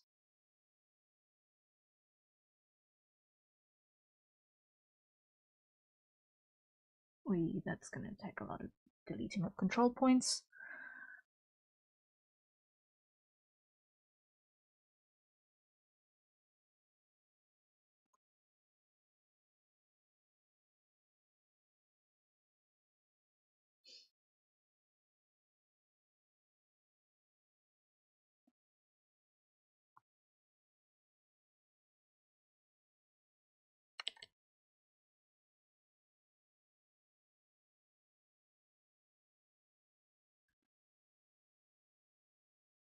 Move.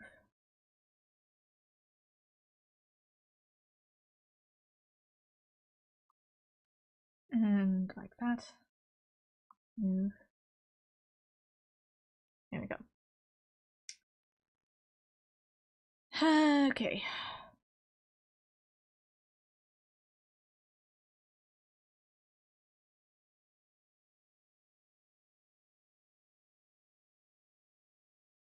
Onion skin away.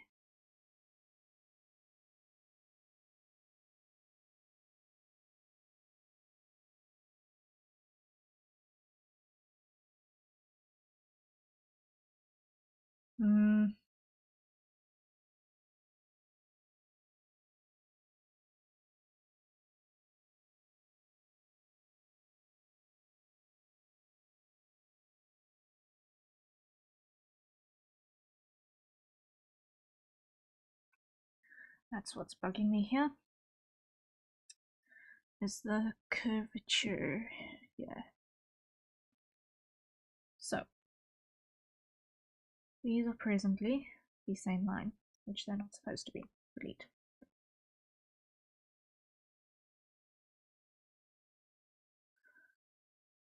Move.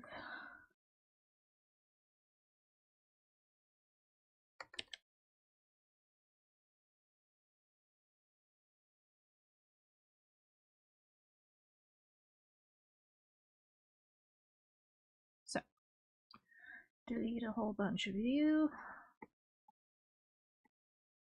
out of this arc. Move.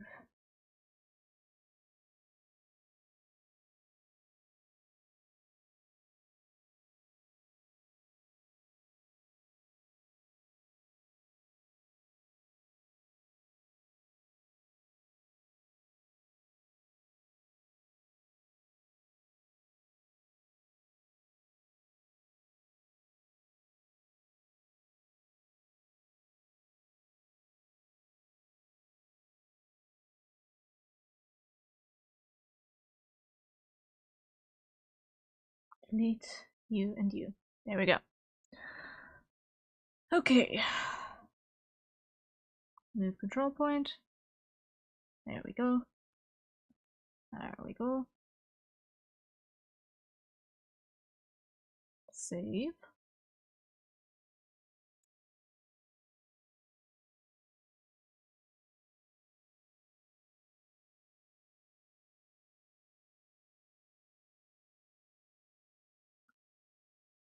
I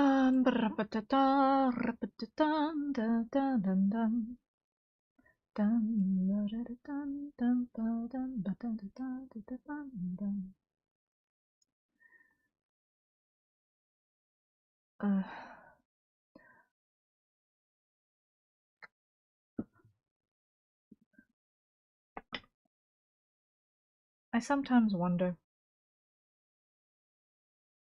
if I could actually compose anything out of the random little things I hum, trying to avoid getting into copyright issues.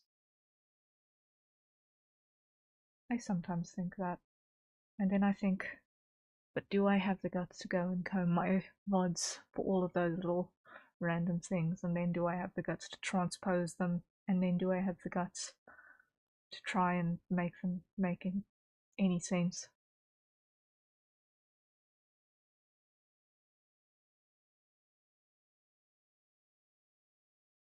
Or not transpose, transcribe. I need to transcribe things before I can transpose them. Because transcribing means writing it down. Transposing means making it all in a different key, which insinuates that there is already music to change.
Okay, clear, clear, clear, clear, clear.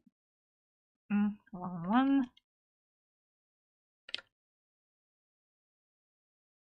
There we go. Move.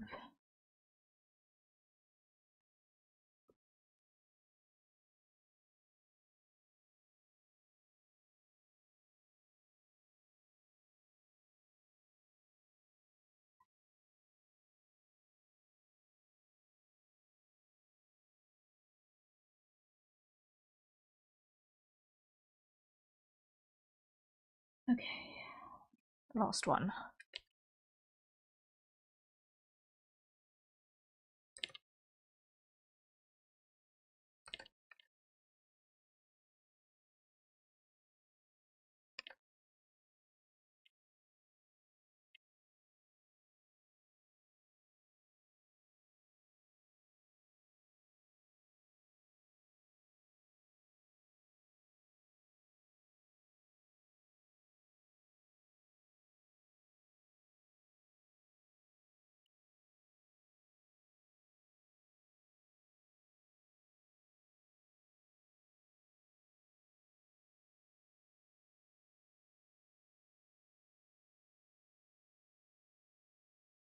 Okay, then that didn't.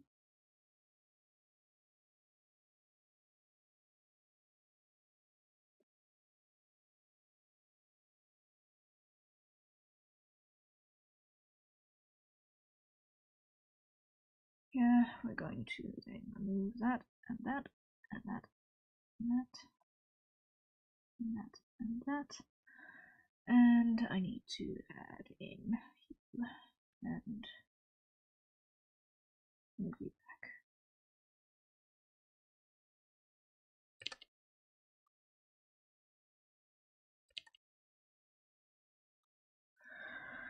Okay, if I'm not mistaken, that should be all of them.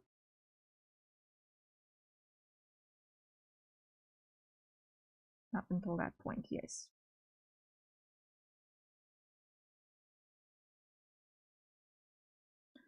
Okay, happiness is. The inking is a long-winded process. So I would rather take this in small chunks and do a good job of it than to try and mass produce frames here and burn out on it and make something that I'm not happy with. So that's why I give the animation sort of commissions a really long work time, so that I can actually allow myself to work on other things in between, so that I keep giving my best while I'm actually working on these things. So I'm gonna call it there for today on that.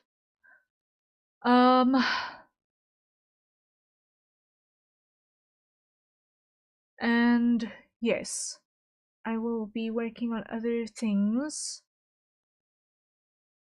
for the remainders of this evening. See if I can arrange some collabs. I think that's what I want to do. Because it's been raining cats and dogs here in my part of the world for the last several days, so it's rigid. And with that, my concentration has just gone for a ball of chalk. Like I am.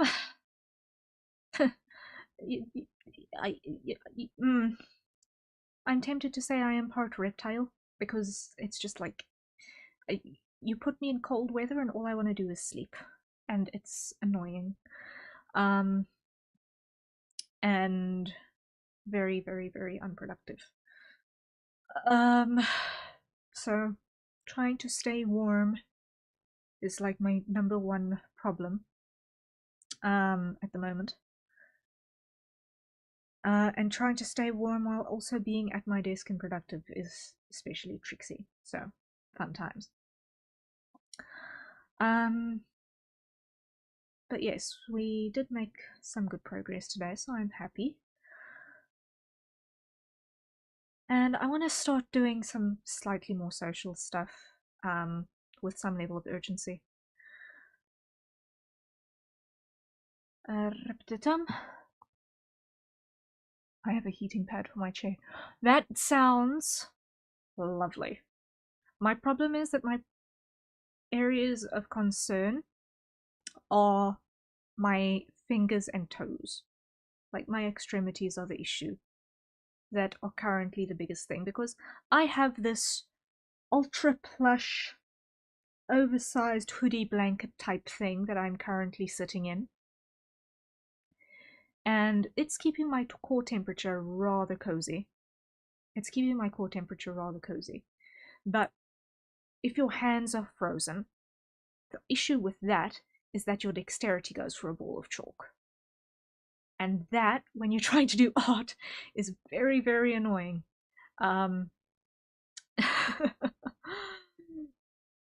Keeping fingies and toes warm is difficult. Yeah, yeah. Like, as soon as I put the pen down, I can sort of tuck things away. Immediately it makes things just that much easier to do, because hey, all of a sudden, hey, things are starting to warm up. But yeah, I'm definitely going to be looking for some things that I can do with other folk in the upcoming weeks. Build some bridges, because I think it is time to break out of the introvert survival mode box and interact with people on a serious, serious level. It is time to break out of the introvert box and start interacting with people. I am trying to arrange it, and it is... I got my hands on an electric hand warmer. How does that work? Please send me a picture, because I have not heard of such a thing. Like, I've got a pair of knit gloves that I lopped the fingers off of some years ago. I desperately need a replacement pair because the knit is all coming apart. And that's about all I've got. Yeah, I actually need a pair of felt gloves that are fingerless so that I can use those. Because I cannot operate technology with gloves on without having my fingertips, at the very least the tippy tips of the fingers exposed, and the knit just unravels, so I need to actually get a pair of felt gloves with some level of urgency. But yeah, we'll figure it out. We'll figure it out eventually. Who knows, maybe even one day I might get a pair of mocap gloves, but not with my current budget. We'll see what happens later. We'll see what happens. But yeah, the electric stuff is a pain because electricity is expensive. Like, unless you're operating batteries and you've got rechargeable batteries, electric stuff is tricksy. And now in the new year, the electricity is going to get even more expensive in my part of the world, so it's going to be work. We've thankfully got the solar installation, but now with this week just being rain and rain and rain and rain, we are back on municipal power. And that is extra that we're paying for in the long run. But it's fine, we'll survive it. I'd normally boil a hot water bottle. Actually, maybe I should do that. Just boil a hot water bottle. Just hug that for a bit. Yeah, I'll boil a hot water bottle as soon as I'm done here. I think that's what I'm gonna go do. Yes. Yes. When in doubt, go back to old technology. It does wonderful stuff, honestly. Like, the amount of innovation that people did when they did not have electricity was mind-boggling. And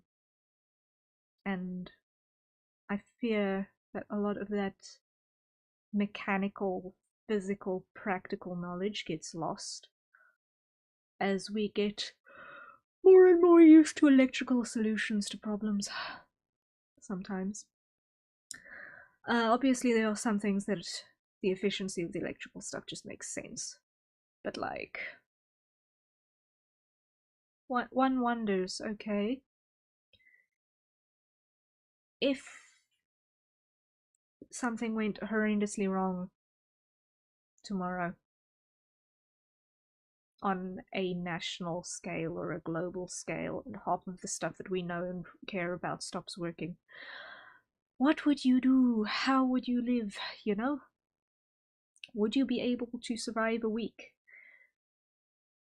Would you be able to pick up a trade just like that and be able to have a commodity service offering that makes you a valuable member of society? These are the 3 a.m. thoughts.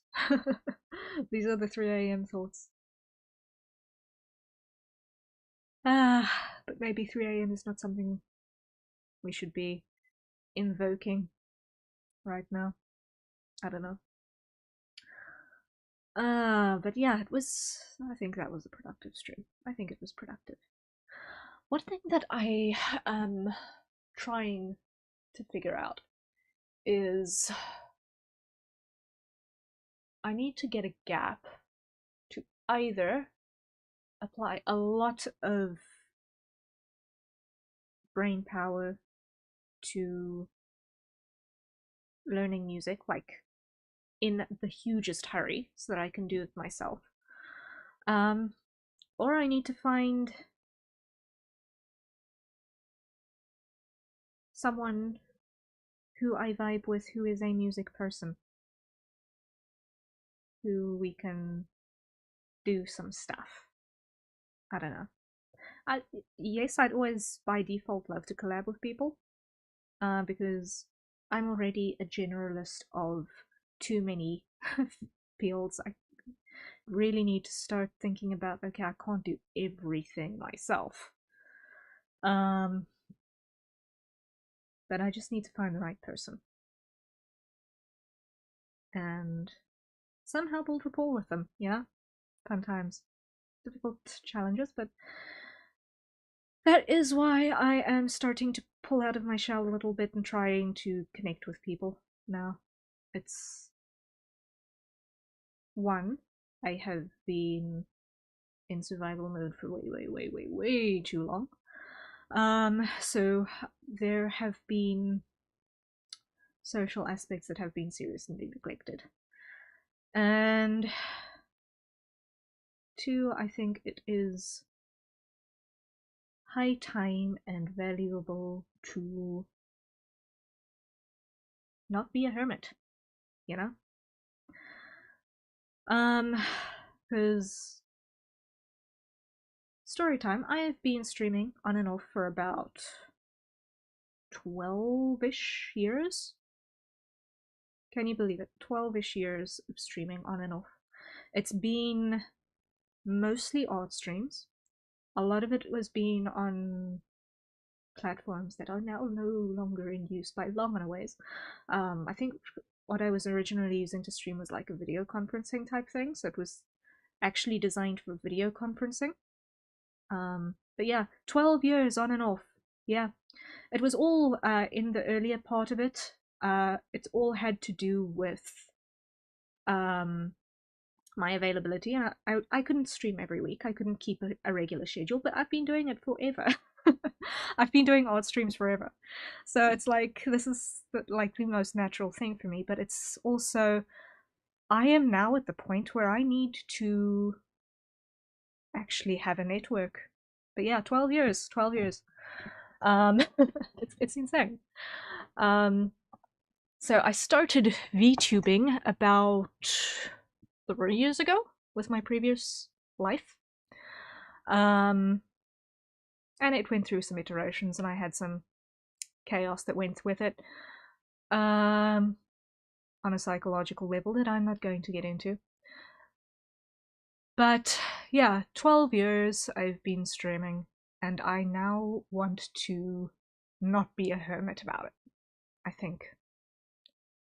Because in those 12 years, I have collabed exactly 3 times. Exactly 3 times. It's insane. Yeah, so I try not to think about it too hard, but it's been a long and lonely road. Yeah, yeah. Like, I didn't actually even know that collabing was a thing until, like, honestly, 2 years ago. 2 years ago was the first time that I learned that collabing was an actual thing. Every 4th year a collab, yeah. It averages out like that, but I only learned that collabing was a thing like 2 years ago. The first 2 happened with my past life. One of them was a pretty good success. The other one, I don't know, touch and go. And now recently my art coaching stream with Psy Prime was my first collab with this persona. But yeah, I would like to interact with more people. And I'm trying to poke into a couple of groups now to try and find folk who are willing to invite me in a place, because I want to actually be a guest for a few times for a change, instead of being the person driving the collaboration efforts. Because that's been a little bit of pushing the boulder up a hill, is being the one chasing. You know? Sure, it's in the name, of course. Harrier, the one who chases. But,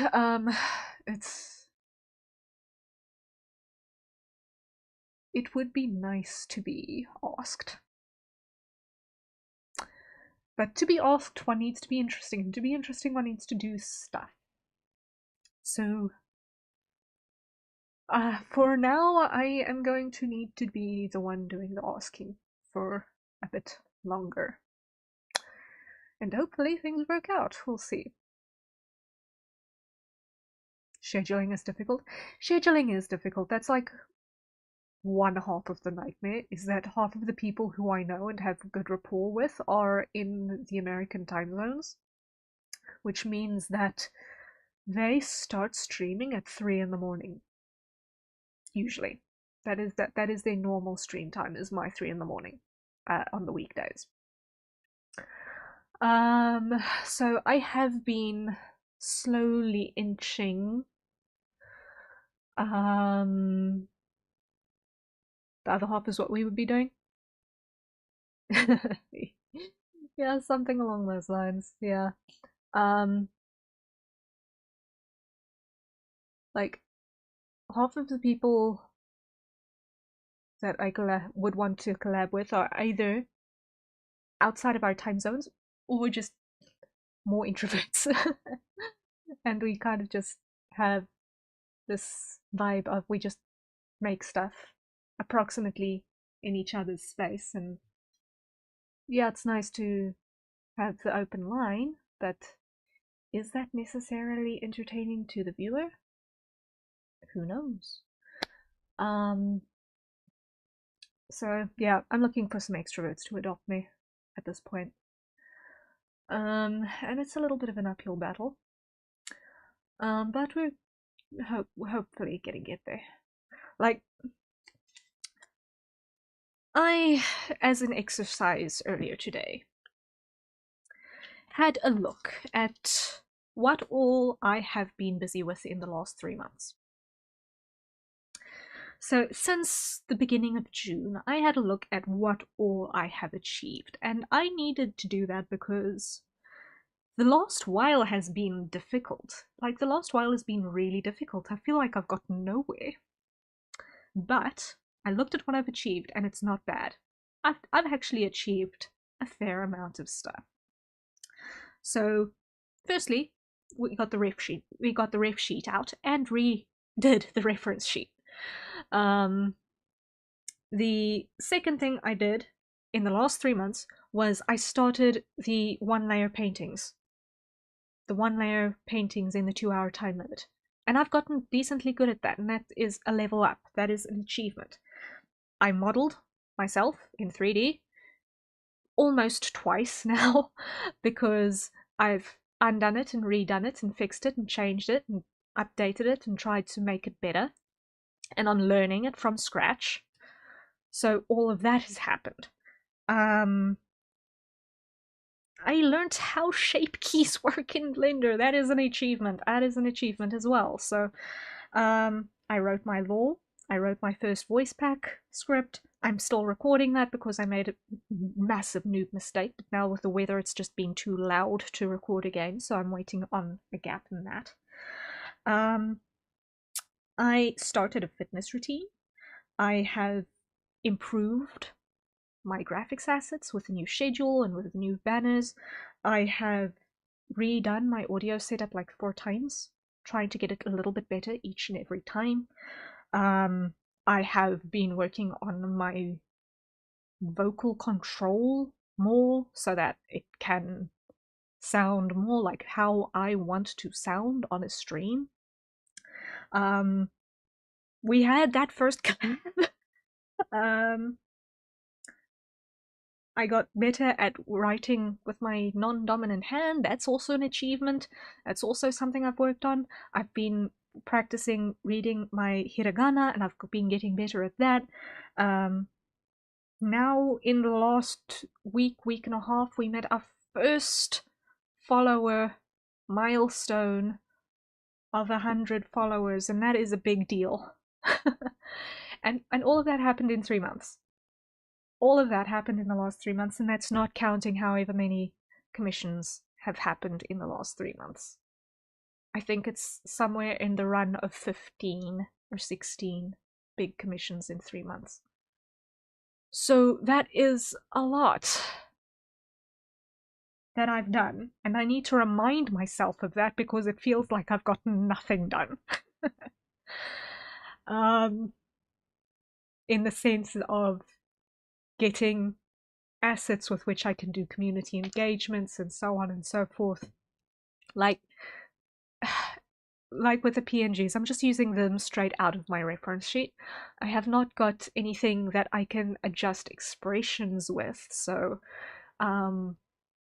that sort of community engagement posts is really difficult at the moment while I'm still using these assets. And I haven't got the guts to draw myself more.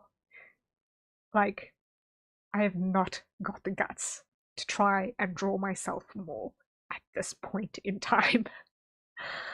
Because it feels like it's all I've been doing for the last 3 months, even though it's not, you know? Actually, closer to the last 5 months. 5 months, yeah. So, trying to get to the point where I can start to interact with people and not feel like I am so far behind the curve of where, as a content creator, I need to have my asset level at to be able to be interesting to people who come in for the first time. Like, I know a lot of people say, whatever happens, do not look at your concurrent viewership. But as someone for whom this is my day job, I kind of have to. And I've been noticing, especially on quiet streams like the art streams, that the concurrent viewership has a wonderful way of going up by a number and then dropping after 15 seconds. Like, 15 seconds is like the max before it drops down again. And I don't know if that's just people tabbing in or out, or if it's a new person who drops in and then decides that, no, this ain't for me, it's boring.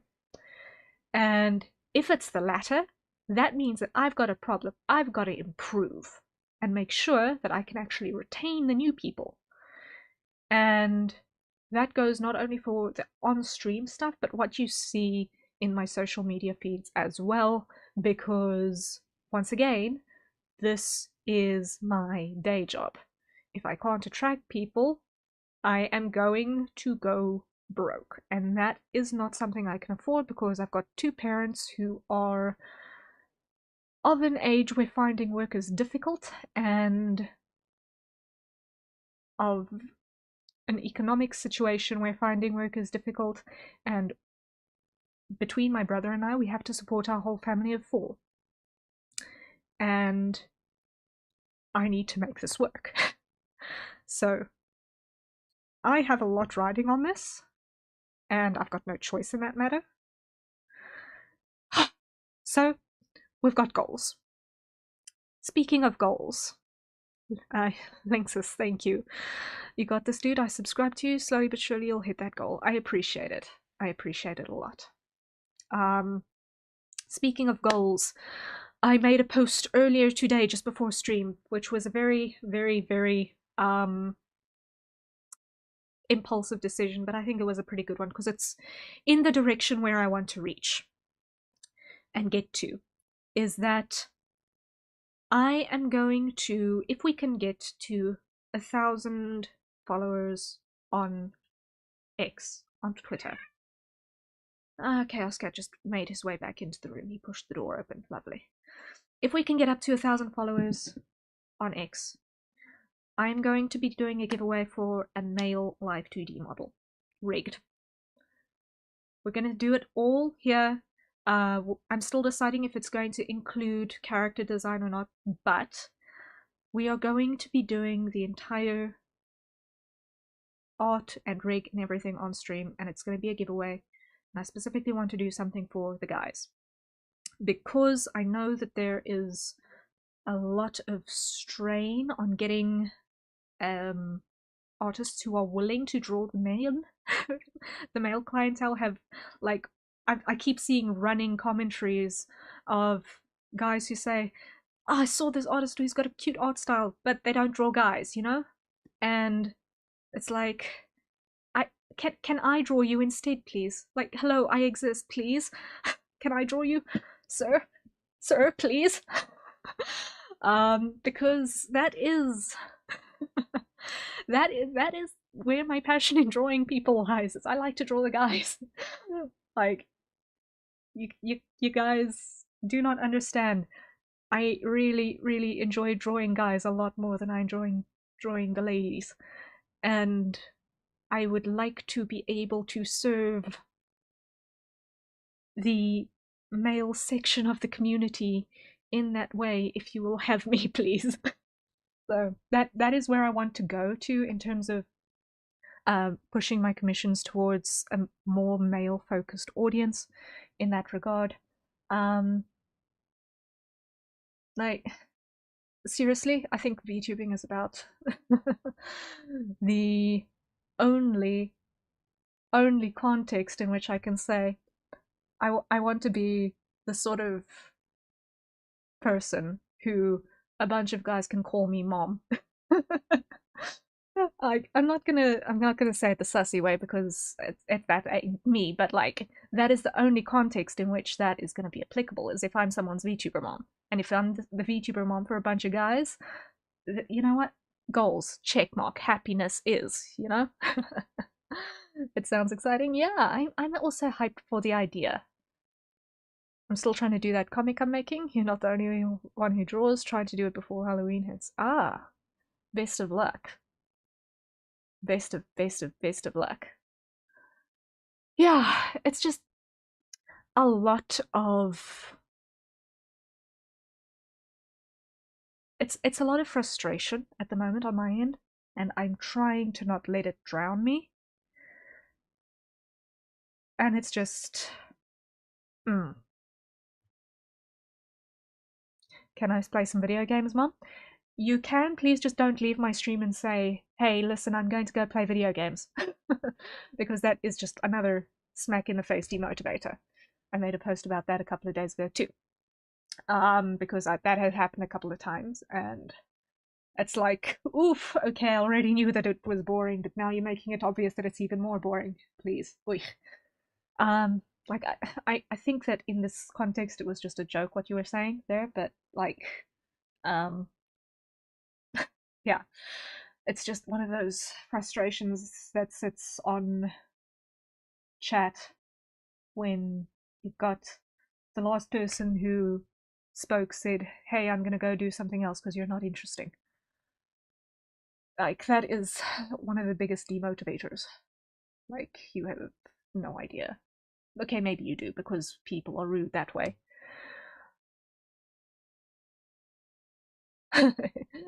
I'm still here. Yeah, but you know, it's just, I don't know if it's just viewers who are not familiar with the hurt that they cause when they say stuff like that. I don't know. But it is something that I've seen, and I try to not let it get to me, because I know it's most of the time just someone who is not familiar. But when it's someone who is like, always self-promoting and saying, okay, I'm going to go to do something else and I'm doing this, that, or the next thing, and tries to distract, it's difficult to say, okay, so am I just a convenient place for someone else to sell themselves, I just had a silly idea, but wouldn't it be possible until you've had a few kiddos first? Peace with all of your VTuber children running around as your mother. I would love that at some point. I would love that at some point. Like, I know with Krahazik and Isfactor Sam, I am basically their design moms, which is already pretty cool. Like, I already have 2 design sons. I am very proud. I have 2 design sons. No one would look at them and say that they are siblings, but I have 2 design sons. And that I am already pretty hyped by. But yeah, I would love to have more chicks under the wing. I would love to have more chicks under the wing. And if some of them are rigged, that would be even cooler. Who knows, maybe one day we can have like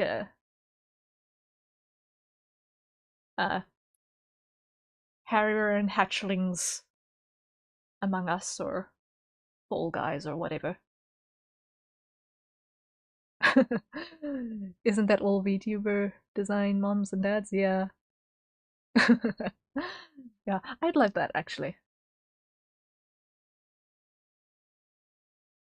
Yeah, I found into the difficulty in finding a designer that does males, and then I found you. Hey! Yay! I found my target audience! And then on top of that, you found someone who can draw furry, so yay. Double victory.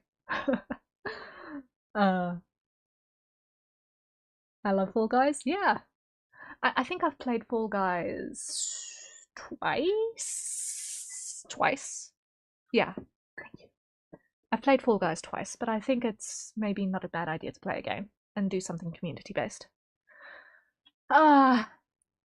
Maybe I should just say, hey guys, I want to play Fall Guys with a bunch of people. Pull in. I'd have to know you from a bar of soap. Let's go. Chaos. My design was double difficult, male and a furry, and complicated. 3 hard points, yeah. You've never played Smash Bros. Ultimate? I've never owned a Nintendo device, so Smash Bros. Is out of reach at the moment. Smash Bros. Is out of reach at the moment. Until I can get the right platform, which I need to buy.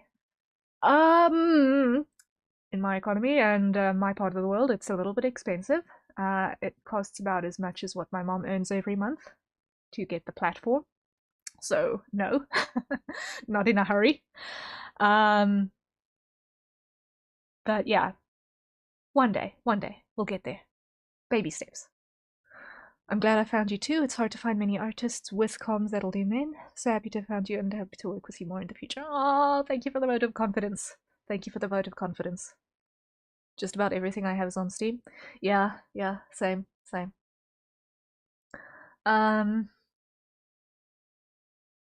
Yeah, I need to look through.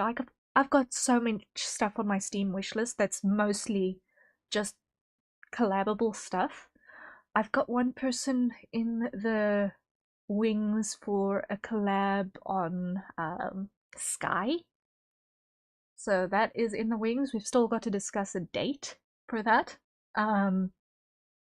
But it's gonna not be before, like, let's put it this way, it's not gonna be before the combat styles tier list. It's not gonna be before the combat styles tier list, which is gonna happen, I think, on the 28th. I think. Still working on that. Submissions for that close on the 26th, but on the 28th, I think we're gonna do the combat styles tier list, where I look at your guys' designs and say, hey, You look like you fight this way.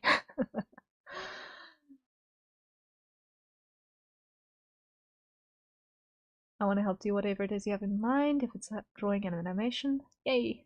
I'm so rusty on Smash Bros. I was wondering about that. Yeah, the combat style list is going to happen on the 28th probably, and that one I'm going to spend a little bit of time on because what we're going to do is we're going to actually look at the designs, decode them, and then based on what we see, we're going to put them in the tier list. So it's very much based entirely on the design. It's a tier list. I didn't realize we were getting tiered. Yeah, but the tiers are things like, okay, are you this classification or this classification or this classification? It's not like X is better than Y type thing. It's not that kind of tier list. We're using tier list as the platform, but we're classifying. It's based off of the design. It's not this fighting style is better than that fighting style type of categorization. It's just like, you look like you fight like this. That's the sort of vibe that we're going to be going for.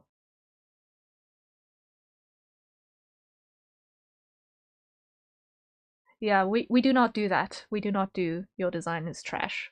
We do not do that here. I am not at any point going to trash people's designs. We're going to look at these are the things that the aspects of a design suggest a leaning towards in terms of style. Are you a close range fighter or a ranged fighter? Do you do fisticuffs or big booms, fire magic? Exactly. That's the difference.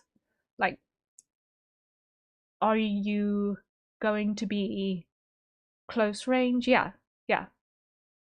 It's basically exactly that. And yeah, some people have dropped a little bit of lore in the comments, but it's not necessary because we're mostly looking at how people look. Like I've seen one person who is a multiform shapeshifter, and because of that, I have an idea of where they're going to be. But I'm going to save that conversation for the actual tier list because that is interesting conversation point for when we do the tier list stream. And I'm trying to also come up with a couple more themes so that we can do a different kind of tier list every month, and then on a yearly basis rotate themes and say, okay, we had these people participate in last year's combat styles tier list. Next year, everyone has forgotten it again, so we're going to do another one, and hopefully we're going to get new entries and new participants.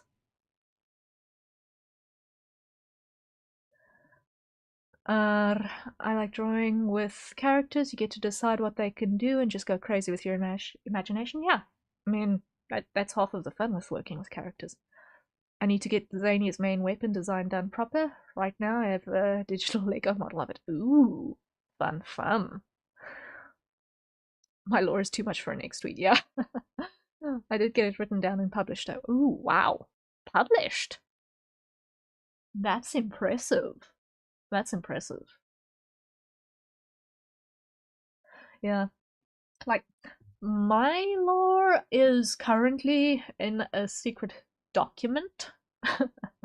My lore is currently in a secret document, but I'm currently in the sidelines also working on the Kiba Media website as well. And there is going to be a paragraph which is obvious lore. And as soon as I've released the VP, which I'm probably going to do on debut of the 3D model, that's probably when I'm going to release the VP. That will also be an indication of the lore, which will be the first public display of the lore. So that's going to be interesting.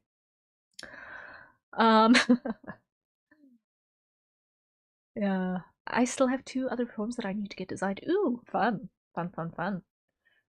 Yeah, I remember you mentioning when we were working with you for your anthro form that you wanted a feral as well.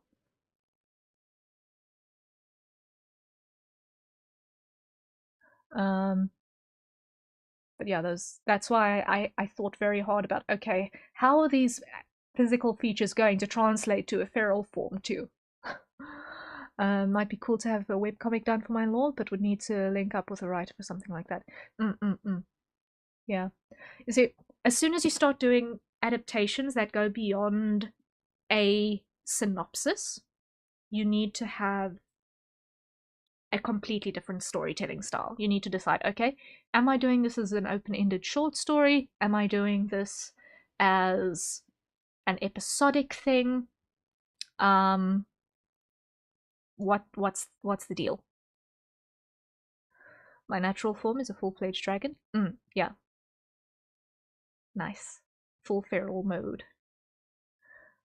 I've done more world building than lore building, but I do have some solid lore. Nice. Yeah. Like, I would say as well, I've got more of a world build than a lore build at the moment as well. Like, I have lore, but I don't remember it. Like, in character, I don't remember my lore at all. So I'm just kind of here. So we'll see how things progress in time, if Harrier Citadel remembers how she got to Fort Misthaven in the first place, but we'll see. That's in due time. That's in due time. For now, I've just got to actually let people know what in the maddening mists is Fort Misthaven, you know?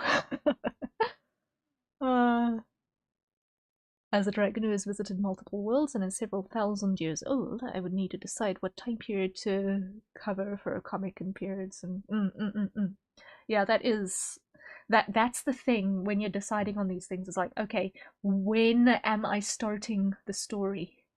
When you've got a world build but not necessarily hard lore. Does that lack of memory have something to do with the ballista bolt in your ship? Maybe. I know that the ballista bolt in my ship is what woke me up, because all of a sudden the thing that was keeping me in an artificial stasis lost electricity, and with that I woke up. Beyond that, I can't say. If I had a writer and fans, I know I'd commission pages. Hey, I appreciate it. I love doing more cutesy art styles than complicated art styles. Yeah, cutesy art styles take a different kind of skill. Cutesy art styles definitely take a different kind of skill. Me, I'm an action comic person, so it's like I want to draw more actiony comic type of stuff. Give me my action fantasy manhwa. That's like my look. That's my favorite look. I still have to think about the lore of my character. I actually drew it myself. Oh, nice. Was the ship crashed before the ballista bolt hit it, or did it crash because of the ballista bolt? It crashed because of the ballista bolt. Yeah, it went right through the main power unit. Like, the ballista bolt literally went right through her main power unit, so it's like, okay, that's gonna switch everything off the hard way.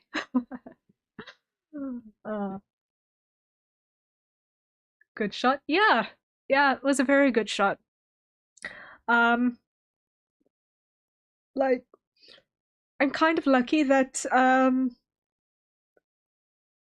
something was arbitrarily still working enough by the time I hit the dirt for the ship to land in an upright-ish enough position for me to crawl out. I'm very lucky about that. But yeah, we will see how the lore develops over time. But yeah, fun times. It's there. I've got a lot of ideas. I just need people to collaborate with, and I'd like to actually, at some point, get people who can collaborate with me in the Misthaven world build as well. Like folk who don't have a world build but would be interested in being in one. But yeah, that's a whole nother kettle of fish. That's a whole nother story. That's maybe not this year's problem. It's a good shot. I'm glad it didn't go through the canopy. Same. uh, Next question: was it an intentional, or was that a case of a bad luck catching a stray? Uh, I was definitely shot down. Like, I was told straight up when I uh got into the fortress that um they'd just seen this weird flying thing, and that there was that they'd managed to successfully shoot it down, and I figured out that that was actually me. I figured it out that it was actually me. Um, I don't know how exactly I got to that point, but well, at least everyone is mostly amicable. So I'd love to collaborate in future. Just got to make sure that our ideas could align. Yeah, we can talk. We can talk. We can absolutely talk.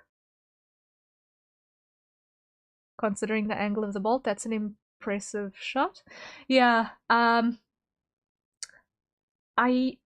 like I say, I have no idea how I actually got to that particular point. But looking at how I've parked in the dirt there relative to the fortress, I would say that I probably did a pretty tight, or the ship was probably on autopilot at the time because I was still asleep in my pod. Um, I'm pretty sure it did a really, really tight turning circle as it spiraled down to emergency landing procedures, you know? Um, because if it had landed straight after being shot out from that uh, angle where the fortress is now, the bolt would be on the other side of the machine. So, yeah. Ah, ballistics 101.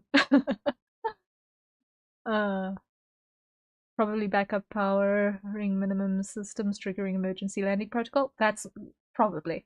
Um, Wait, hold up. Let me just see. Where is my manual? Where is my manual?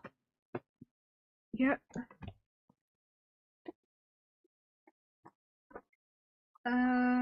Emergency power. Yeah, there is in fact an emergency power unit. There is in fact an emergency power unit. So it does have a landing procedure that goes through when it does, when the thing crashes. There is, in fact, or when the main power system goes down, there is, in fact, a backup protocol. So, yeah, that was there. It existed.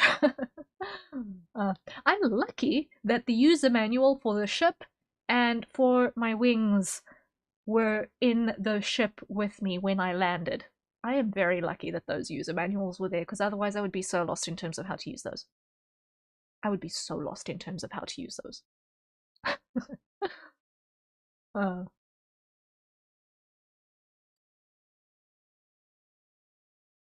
but all that said, I gotta say, I am very, very, very fond of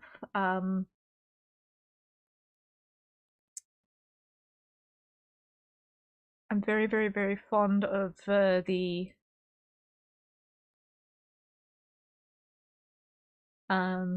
Mist God uniform.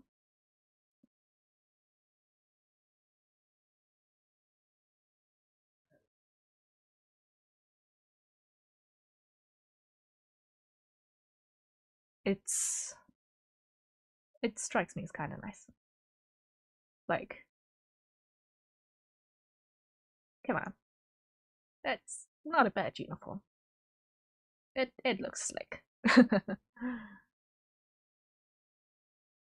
Can see the ballista crew. Hey, what is that thing? Let's shoot it. No way we can hit it from here. Aim high. Let's try anyway. Hey, we got it. Yes. Yep. See, if it were anything smarter than an escape pod with an actual conscious pilot, it might have behaved differently. However, in this particular case, it was an escape pod with an unconscious pilot. And therefore, Well, let's just say it was dumb. It did not have any evasive maneuvers. It did not do any evasive maneuvers. Uh,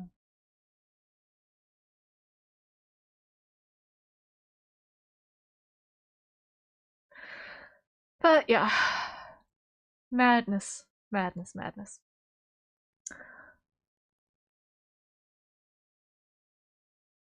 Rapatata, rapatata, rapatata, nice armor. Yay, thank you. Yeah, I've got to say, the patrol uniform is pretty nice. I'm quite happy with it. I'm looking forward to actually seeing it with the wings equipped, but not today. Because I still need to model it all. Because I am busy redoing the base mesh topology on my 3D. Because I realized that with the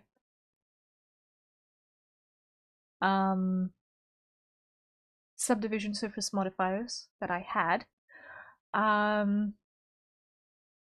way too much topology, and what was happening was that it was actually going to be way too heavy a model for the final product to be able to export nicely and actually be usable. So I am currently busy doing a little bit of retopology there, and then what I'm going to do is I'm going to basically make a couple of duplicates of the model before export, which include the base or the master version, which is the everything is on this model version, which is going to stay as a Blender file. And then there are going to be the versions which I export, which are going to be per outfit. The Civi outfit and the Mist God patrol uniform.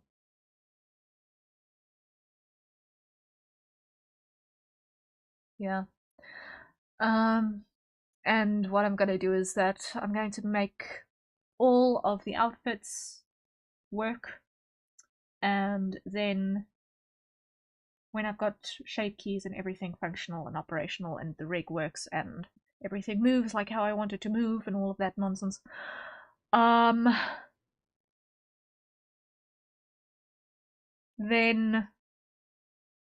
I'm going to actually delete topology that's not going to be used on those export versions.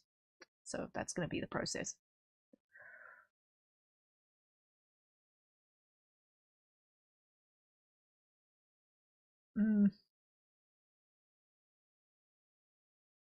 I don't know how we got onto the topic of the cost of starships. Like, I don't know how much mine cost, my escape pod cost. I have no idea how much it cost. All I know is that it's currently busted, and I don't have tools to fix it. And at any point in time, it might get scavenged and molten down. Who knows?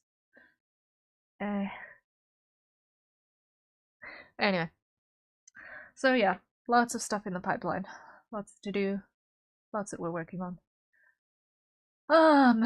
And it's just little bits, baby steps.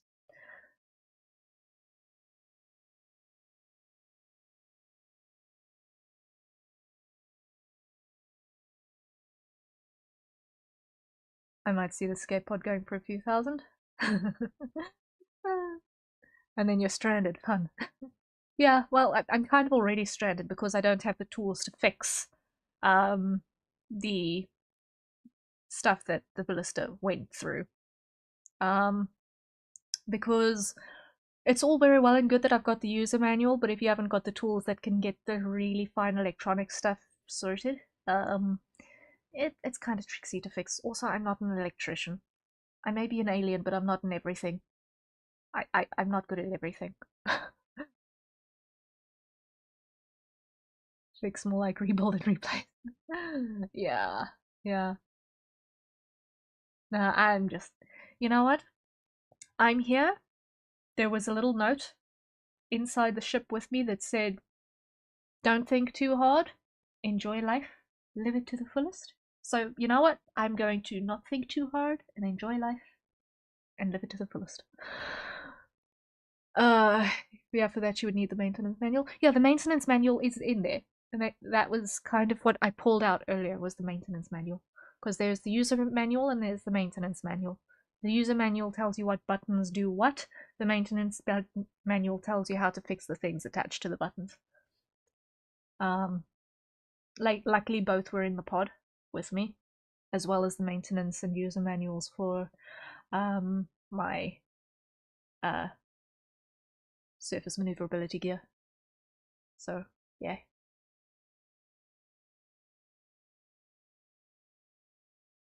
And the maintenance manual would likely read, for replacing main power distribution unit, replace with model. Oh, yeah. Yeah, the modularity of commercial objects.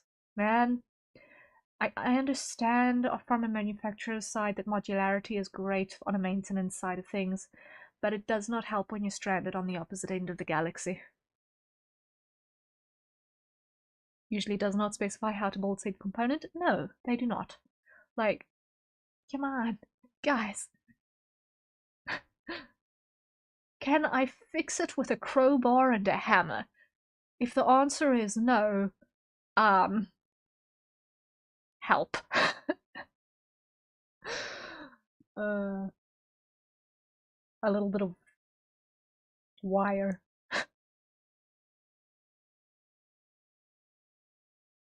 That little bottle of spare screws that's tucked away in the cubbyhole that came out of something that no one knows where it came out of.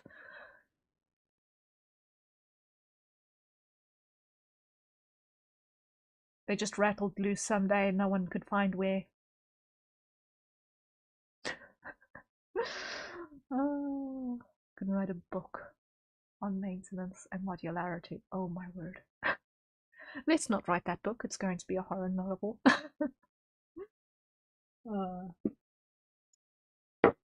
I think it's time for a cup of coffee. I think it's time for coffee.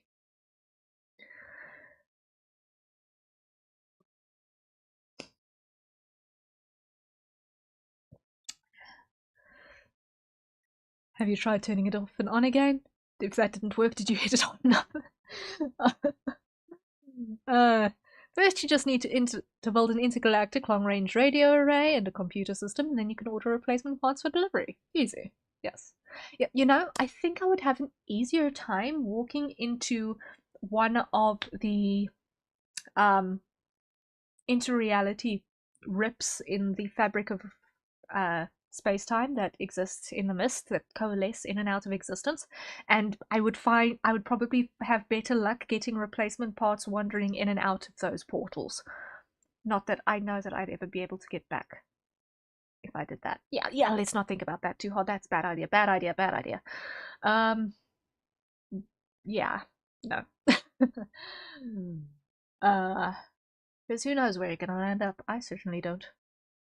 I mean, some of those portals only exist for like 5 seconds, so I would be better suited for that. Yeah, you're lucky.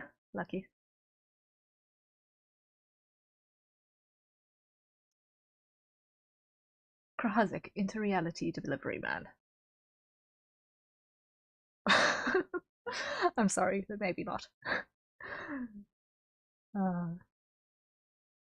Can you imagine being the courier to go between realities for other people's spare parts? Oh man, what a job. Like, and how would you even get paid? Because the currency in every iteration of reality is going to be different. Like, that's gotta suck.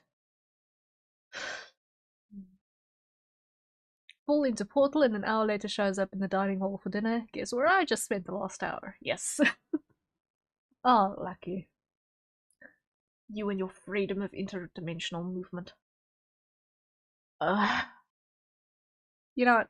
I'm comfy not thinking too hard. I'm comfy not thinking too hard, just making sure that the things that appear in the mists don't do anything dangerous. Yeah.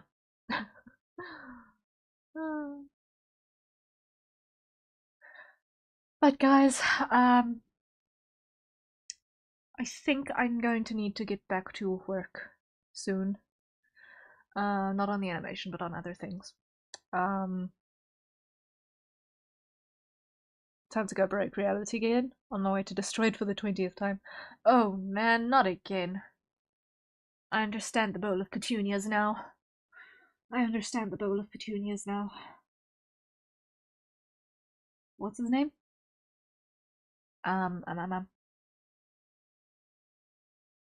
Uh, uh, uh, uh, uh, Agrajag? I think his name is Agrajag? The bowl of petunias? I think his name's Agrajag. I can never remember. I need to reread those books. I need to reread those books. Hitchhikers was fun. Hitchhikers was a lot of fun. I need to reread those. I own books numbers 2, 3, and 4. I don't own numbers 1 and 5.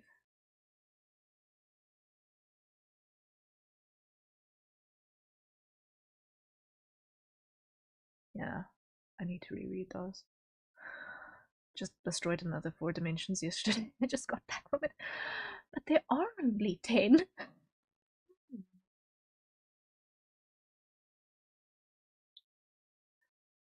Not again, I just got here. Time to visit another one. Oh man. Ah. One day is one day. I want to watch Imagining the 10th Dimension with you guys. Because that, as a documentary thing on theoretical physics, it is actually amazing because it covers every single type of. It explains in theoretical physics terms how exactly you would do every type of interreality travel, isekai, and time travel. It's actually really, really cool.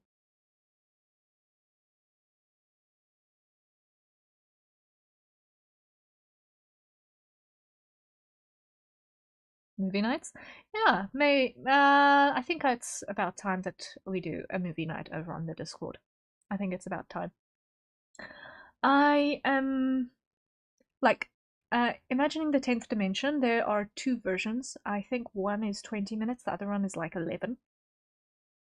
I think we'll do the 11-minute one because the 20-minute one is like irk. Inuyasha was pretty fun. I remember reading a little bit of Inuyasha more than 10 years ago. I remember dropping it at some point, but I remember liking Sesshomaru for some obscure reason. Watch alongs would be awesome. Yeah, yeah. Watch alongs would be fun. I think. Well, it would be a wonderful way to get me to actually watch the stuff in my to start list because I've got so much in my to start list that I've actually just not touched. It's actually a little bit insane, a little bit tragic.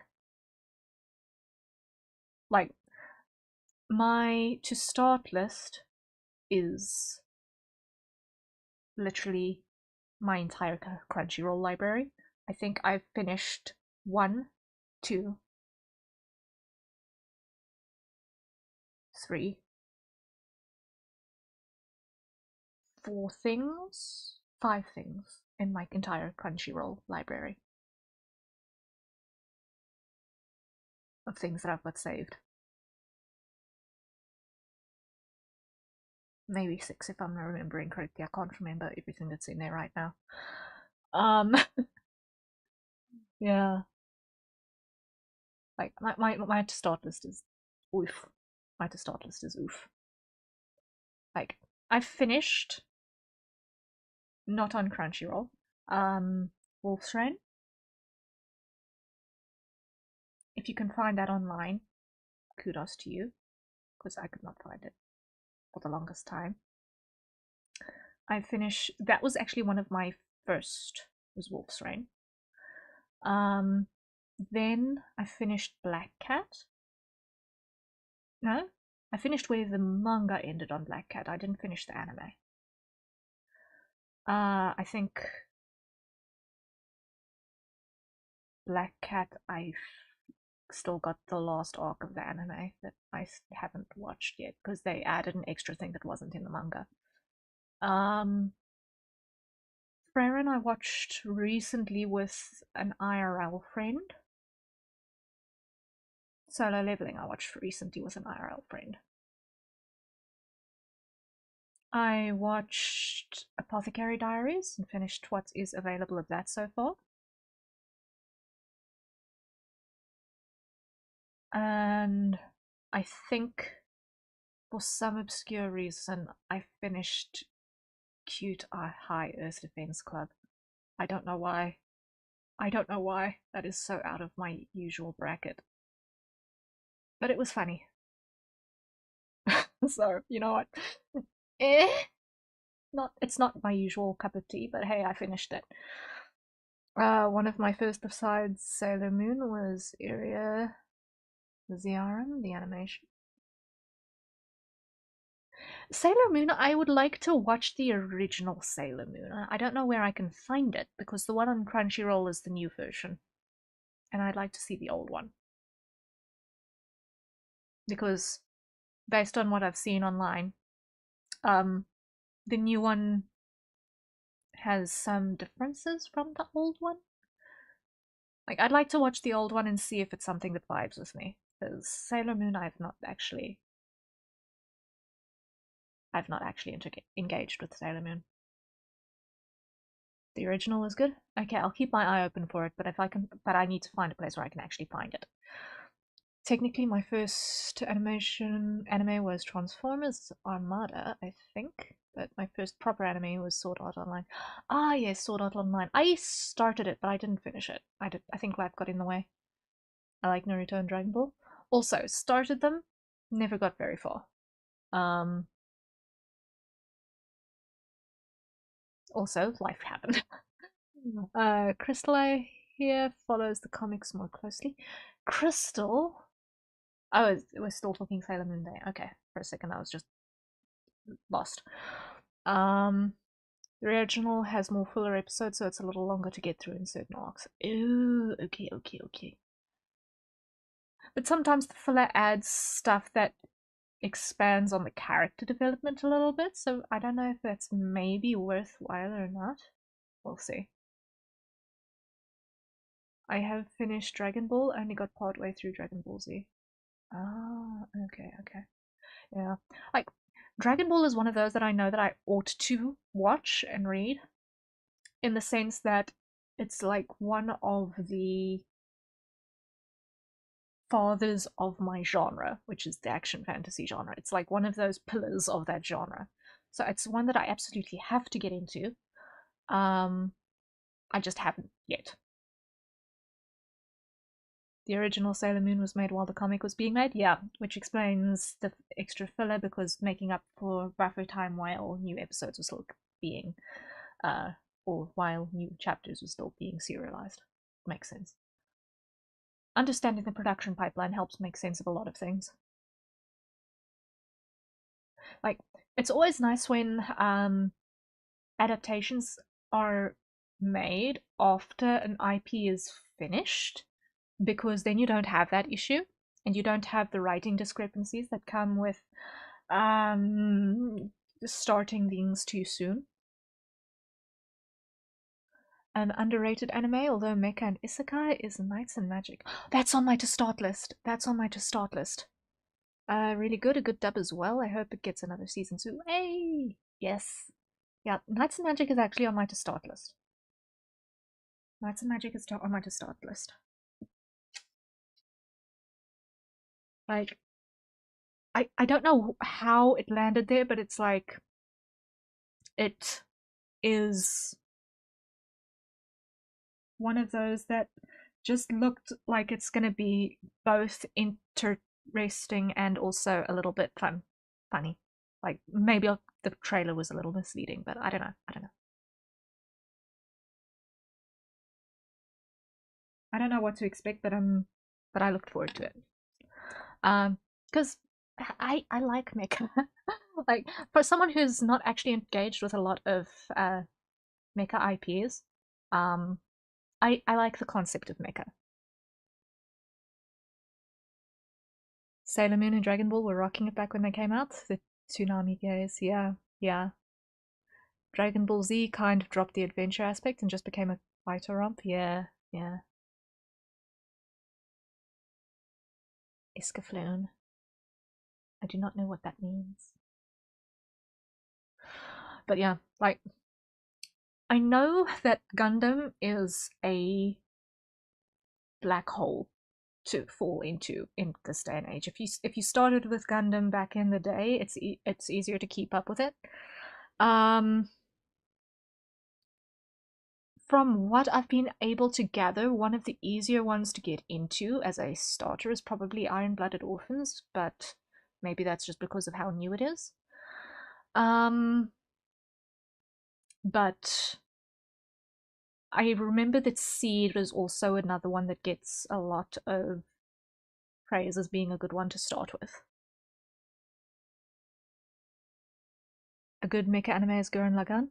Gurren Lagann, I started, and then at that moment, it's like, no, how could you do this? And then life got in the way, and then on top of everything else, they did that in Gurren Lagann, and then I couldn't watch anymore because life happened. It's like I'm still in pain over that. Iskaflown is a fantasy adventure story with magic powered mecha. Okay, I'm writing that down. Iskaflown. I'll see if I can find it. Have you heard of Archie comics? I've heard of it. I've never read it. Comics in my country are ridiculously expensive and inaccessible. Gundam Wing for the win. Ah, okay. I actually started to watch Gundam and Building Gunpla. Yeah, like I've been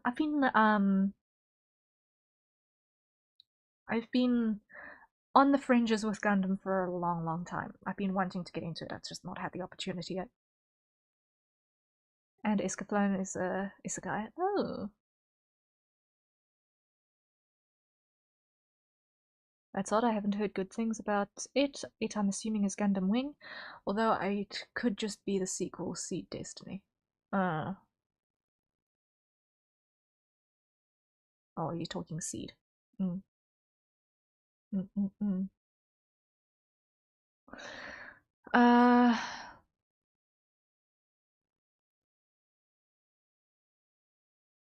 my favorite Gundam show is Gundam 00. Interesting. I will keep that in mind.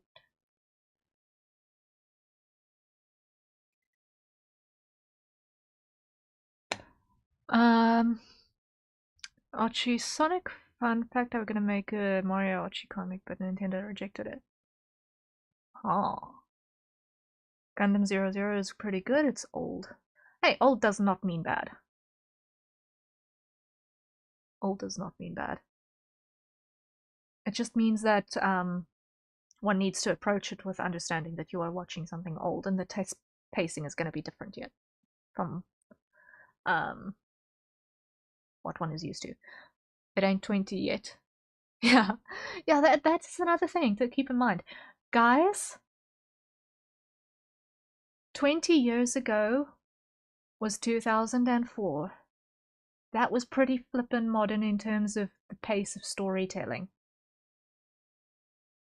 That was very different in terms of the pace. We're not talking 80s comic, 80s anime story pacing. There's a very big difference. I think we're talking a different Gundam then. It's only 17 years old. The Gundam I'm thinking of is basically the first Gundam. Ah, okay, yeah. That one is actually, isn't that one Mobile Suit Gundam? The first one? The very, very first one, isn't that Mobile Suit Gundam? Now that one, I've started. That one is a little bit slow. Compared to our familiar speed of storytelling pacing. If you mind, I'm gonna date myself and possibly make some of you feel old. Well, if you are comfortable stating your age, it's fine. As long as you are not a minor, you are free to state your age. In this particular case, not as a rule going forward, guys, but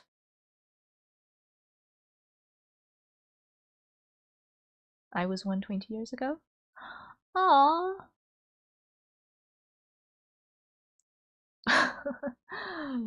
Oh man. Yeah. I am a fair bit older than that, but um it's fine. We're all adults here. We can all handle the fact that once you've reached a certain point, the number of years in an age gap stops being quite so relevant.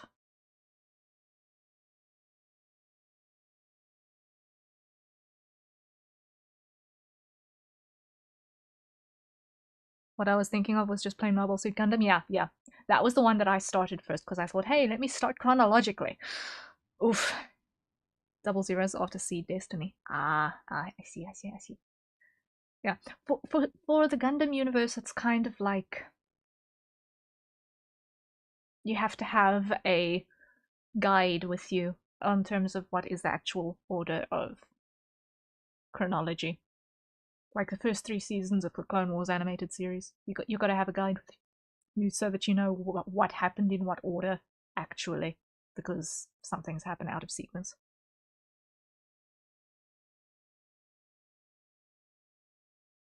Also 0080 War in the Pocket. It's a lot. Mobile Suit Gundam is the first Gundam from 1979. Gundam 00 first aired in 2007. Yeah, that's a big gap. That's a big gap. That's a big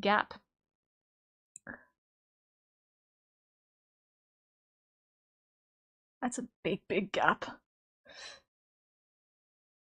Yeah, no. My first exposure to mecha was not Gundam. My first exposure to mecha was a webcomic by Meisheng of Altabe Studios called E-Depth Angel. That was my first exposure to mecha. And I completely fell in love with it. I fell in love with the idea of it. The most recent Gundam show was from last year. Oh.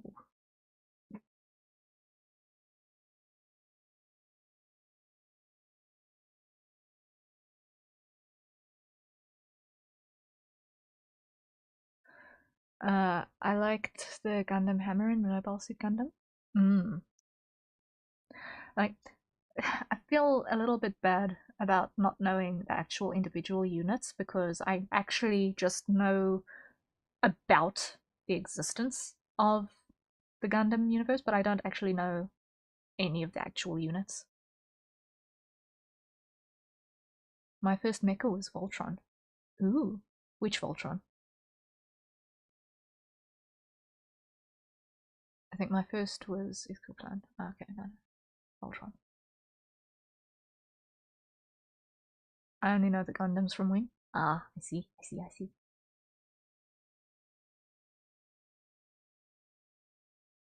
Voltron Lions. Okay, interesting. Huh.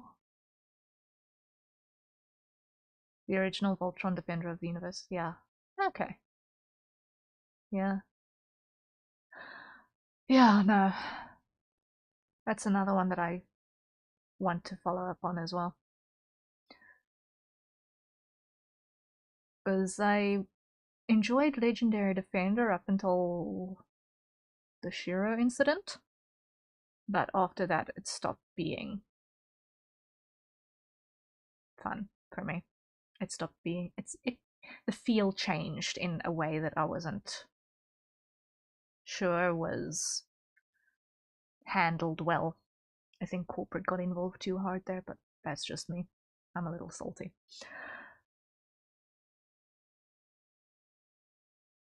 But let's not say bad things about stuff.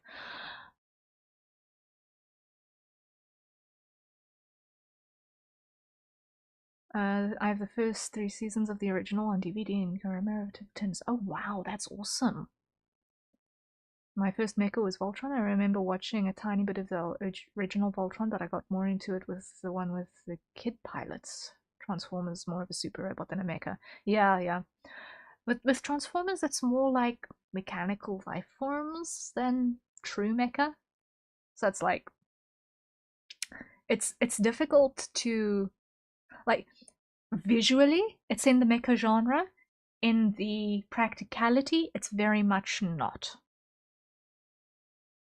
In the world build, Transformers is closer to a full science fantasy world build than the hard science fiction of a robot that gets piloted.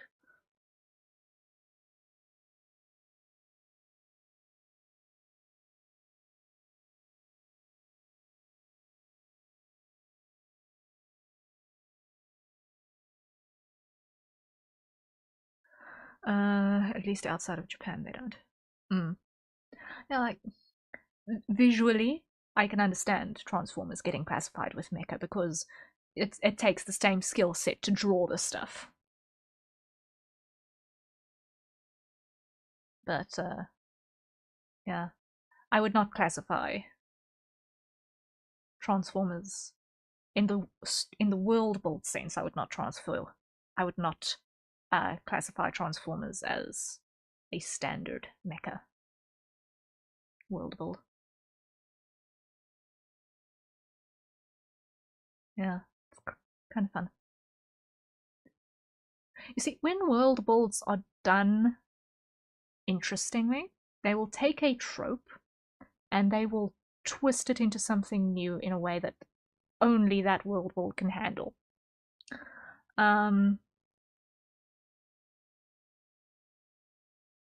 And from the outside, in most cases, there's like no way to tell the difference. Yeah, like it's very difficult to tell the difference in a lot of cases with the mecha stuff.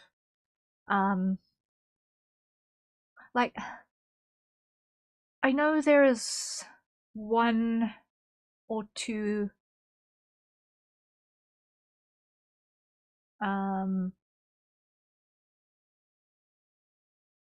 where the mecha actually adopts incredibly human-like features as soon as it's being piloted.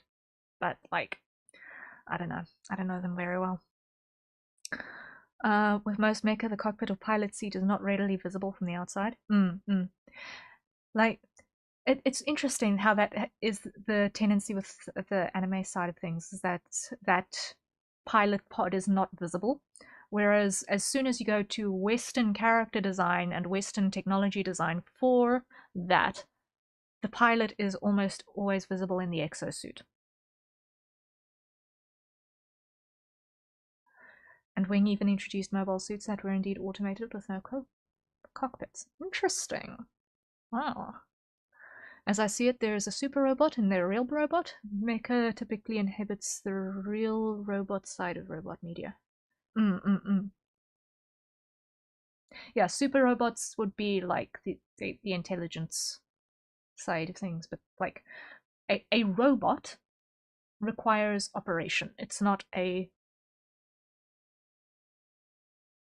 something that is autonomous.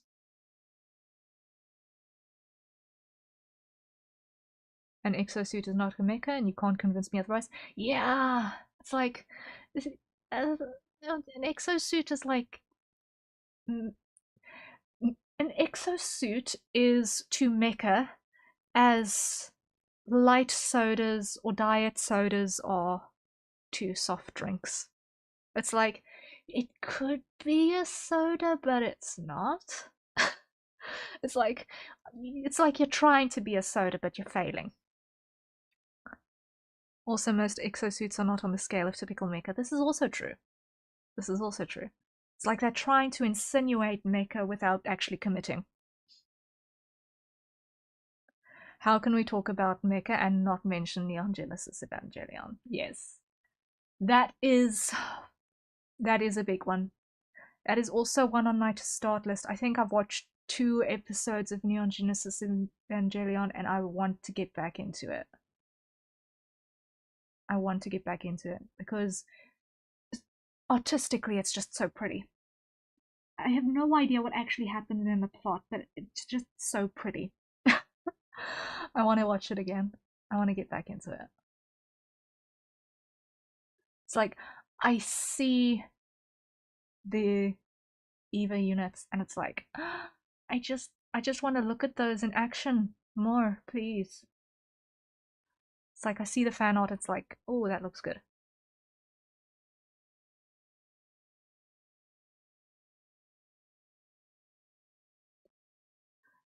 And now there's a couple of versions of Evangelion in several movies. Yeah. An exosuit is a person-sized machine to aid in building of smaller foot soldier forces. Mecha are massive machines that could level cities. Yes. Mecha are huge. Like, there's something, it's just about the scale of things that makes mecha interesting. And in case anyone was wondering about this entire conversation up until now being talked about by an artist, yes, I am willing to try draw mecha too. Like, I can't say that I'll be able to draw it out of imagination from scratch with any sort of accuracy, but I would not mind trying my hand at a couple of mecha things. If I've got any good references, I would not mind attempting some mecha in the future. Just by the way, in case anyone was curious and wondering, considering that for the last hour we've been talking about mecha.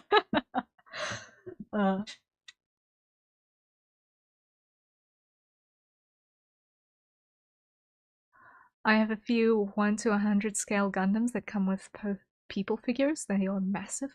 Oh, wow. Ah, that is so cool. Oh, man. Hold up, I just gotta check something. I gotta check something real quick.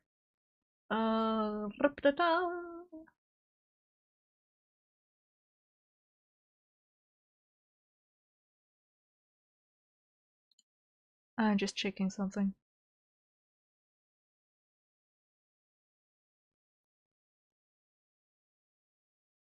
Oh. Hey, Zany, if you're ever feeling up to it, I would not mind seeing one of those scale figures in the references, in the reference photo channel in the Discord, because that sounds like really interesting. The mecha in Evangelion are mostly on the smaller side of mecha, but they're still several times the size of a human. Yeah, I mean, if the mecha in Evangelion are on the small side of things, it's like, yeah, it's like, we're talking an immense pieces of machinery, immense.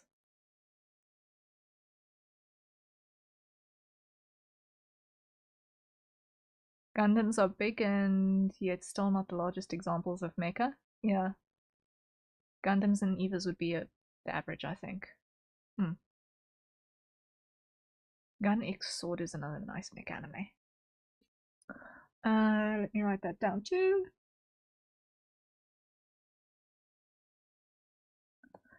Gotcha.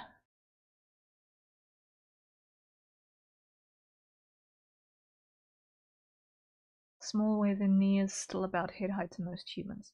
Yeah, that does sound like a small mecha. Is knee at around 6 foot. That is a very small mecha. I,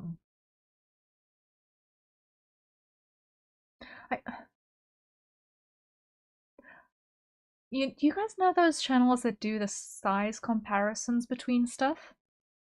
Is there one that does a comparison between different mechs? Did you guys watch Code Geass? I don't know if I pronounced that right. I attempted it, but the I attempted it, but I think one of the characters got a little bit too creepy, and a certain kind of creepy for me. I'll try it again, but I'm not 100% sure.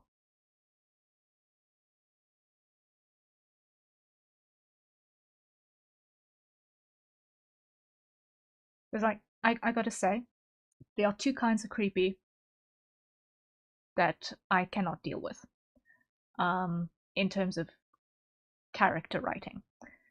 The first one, straight up, is a hard no for me, and that is the yandere character.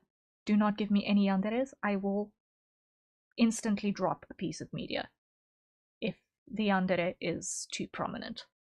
Like, that needs to be a bit villain that gets written out very quickly. Otherwise, I cannot deal. I cannot deal. I have met enough people like that in real life. No. No. The other type is the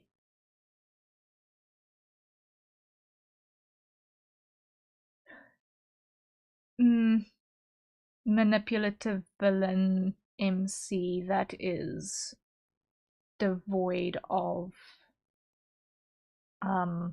any sort of moral code. And I've seen one of two of those floating around as well as like those are the hard nope characters that I cannot engage with their media.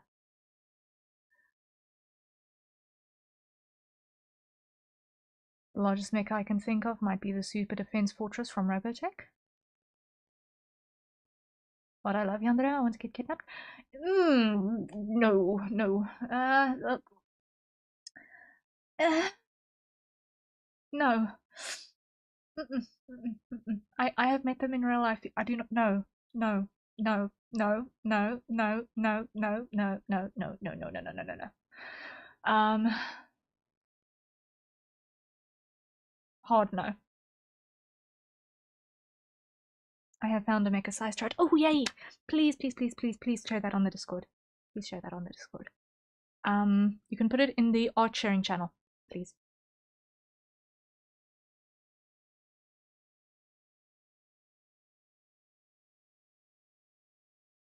Or if it's a video, in the video sharing channel.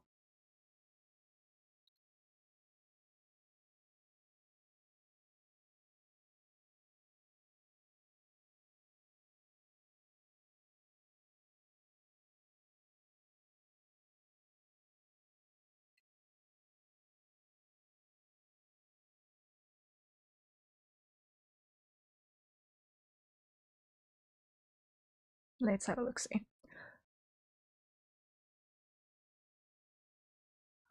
Okay. That is that scale in feet?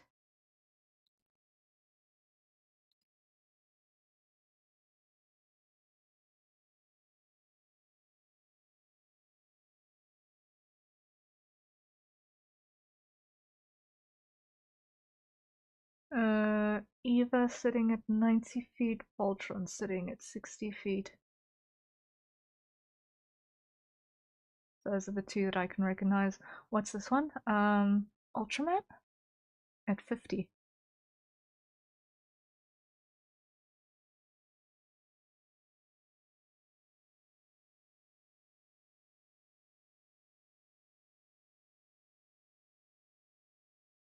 Huh. Interesting. Interesting, interesting, interesting. I can't tell if that's feet or meters. Meters.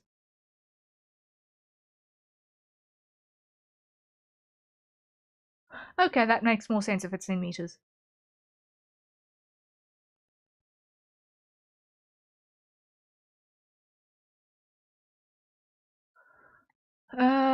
Gundam Wing Unit O is also there. Also two of the Voltrons, and Eva and Bigger. Okay. Next are in the reference area of Discord now. Yay, thank you, Zany. Appreciated. Appreciated. Wing is supposedly 16.7 meters tall. Interesting. Interesting.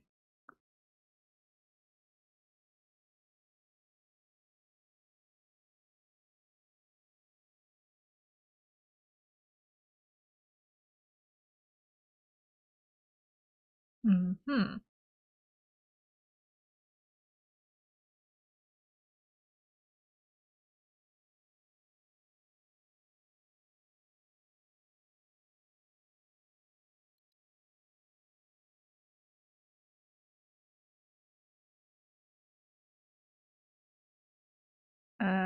Okay. Okay, I'm looking at those photos now. Sure. The people is tiny. The people is very tiny. Wing is supposed that's roughly 54 feet, so I would say the shot is probably in feet then. 54 to 55 feet. Okay.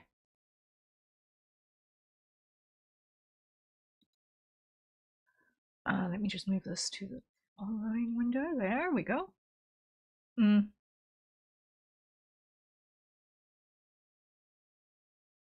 Compare that against that.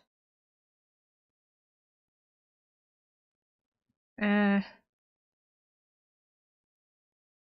Voltron is supposedly 328 feet tall.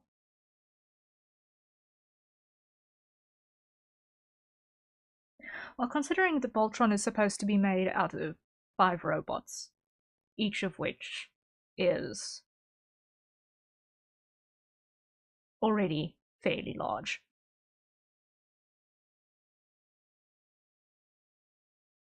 And that's if we're talking Lion Force, not Vehicle Force. Because I do know that there's also there's the Lions, and then there's also the Vehicle Voltron.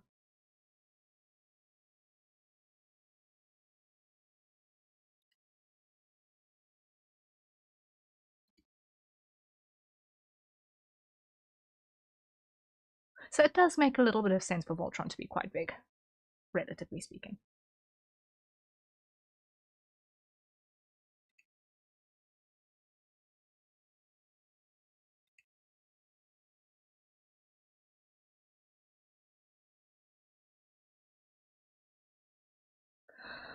Ooh, coffee.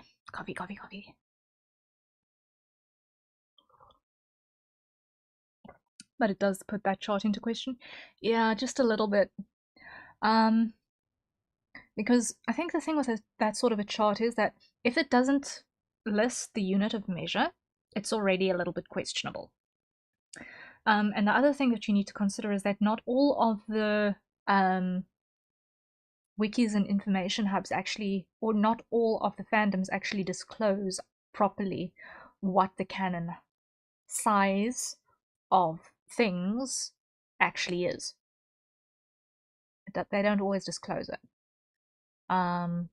Which is, as far as scale comparisons and this sort of discussion and fan works and all of that goes, it does make getting scale right a little bit tricksy. Also, if you're in the merchandising business and you've got to make a scale figure and you don't know what scale you're actually making, you kind of just got to guesstimate, okay, we're making an approximately yay-sized figure, and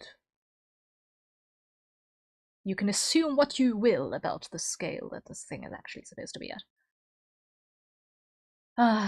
But no. Not having the actual canon information available does not exactly help.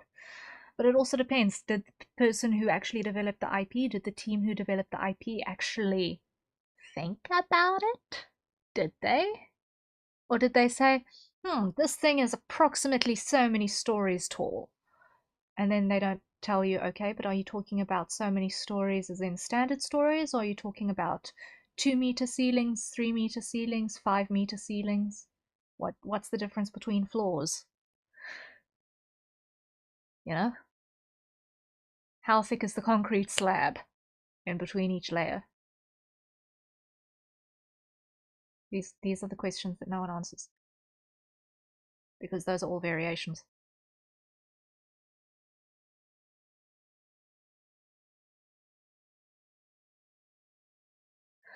Yeah, scale is an interesting thing to do battle with, and it's relative. Like it's super relative. Like, if you had to see a vehicle on land that was, say, 24 feet long. 24 feet sounds like a lot of vehicle if you're talking land vehicle. Not quite 16-wheeler big, but big. Or 18-wheeler big, but it's big. But as soon as you put that on the water, 24 feet is a bath toy. As a sailor, I know this for a fact because I've been on a 24-footer. I cut my teeth on a 26-footer. I got my license in a 34-footer. The scale is mad. Many main Gundams from the different shows are all roughly in the ballpark of 18 meters or 59 feet. Common uses for estimating size: item compared to an average human and is compared to a building. Yeah.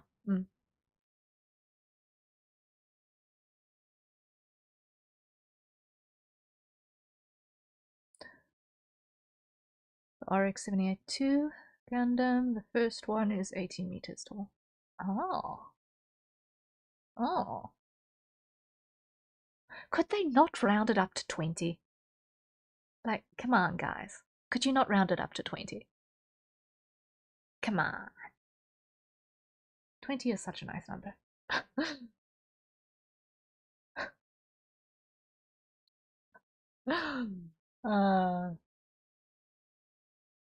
But you know what? Everything has its reasons. Oh.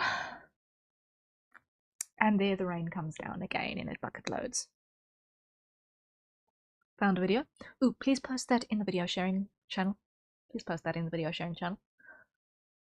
I'm busy compiling a playlist of interesting videos of various descriptions. That if I'm doing like members type streams, that we can watch those while I'm doing work streams. For stuff that I can't actually show on screen. Done. Yay! There are some that are significantly taller than that in the Gundam universe. Ooh. Yeah. That makes sense. That makes sense. I mean, if you were talking about the original one, it, by nature of being the first one that a lot of people would have seen, will already be an impressive size. And then you add that to compounding of introductions over time, it stops being the big one.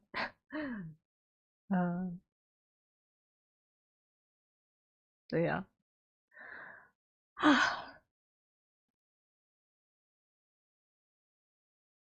Funny how things all work out.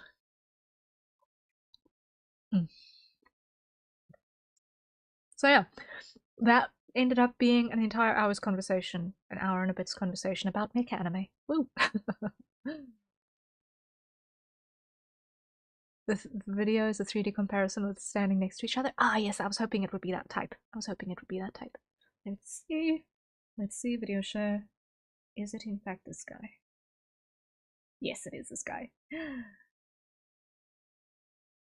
I'm adding it to that playlist. Awesome. Thank you. Zoids is also a great good group of animes. I've never heard of it. I'll have to go look it up. I will have to look it up.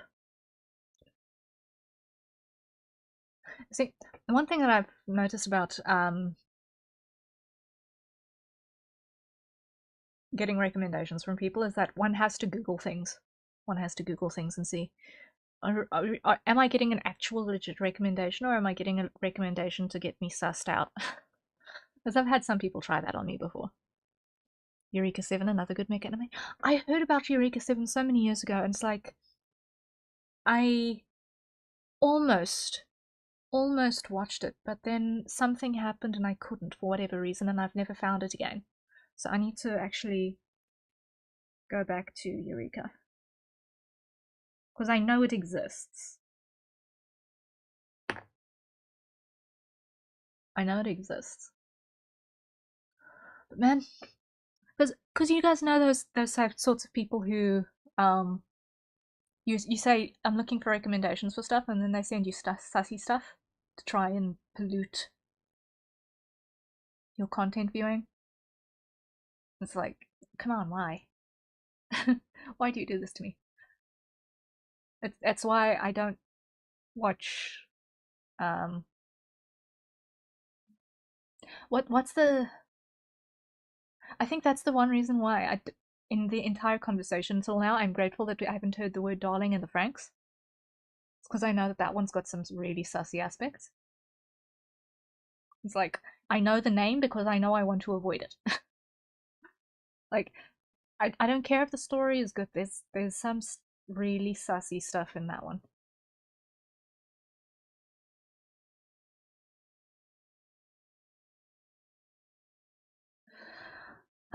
But anyway, guys, I've got to call it. I just heard some things happening on the other side of the house, which tell me that I really need to be wrapping up for today.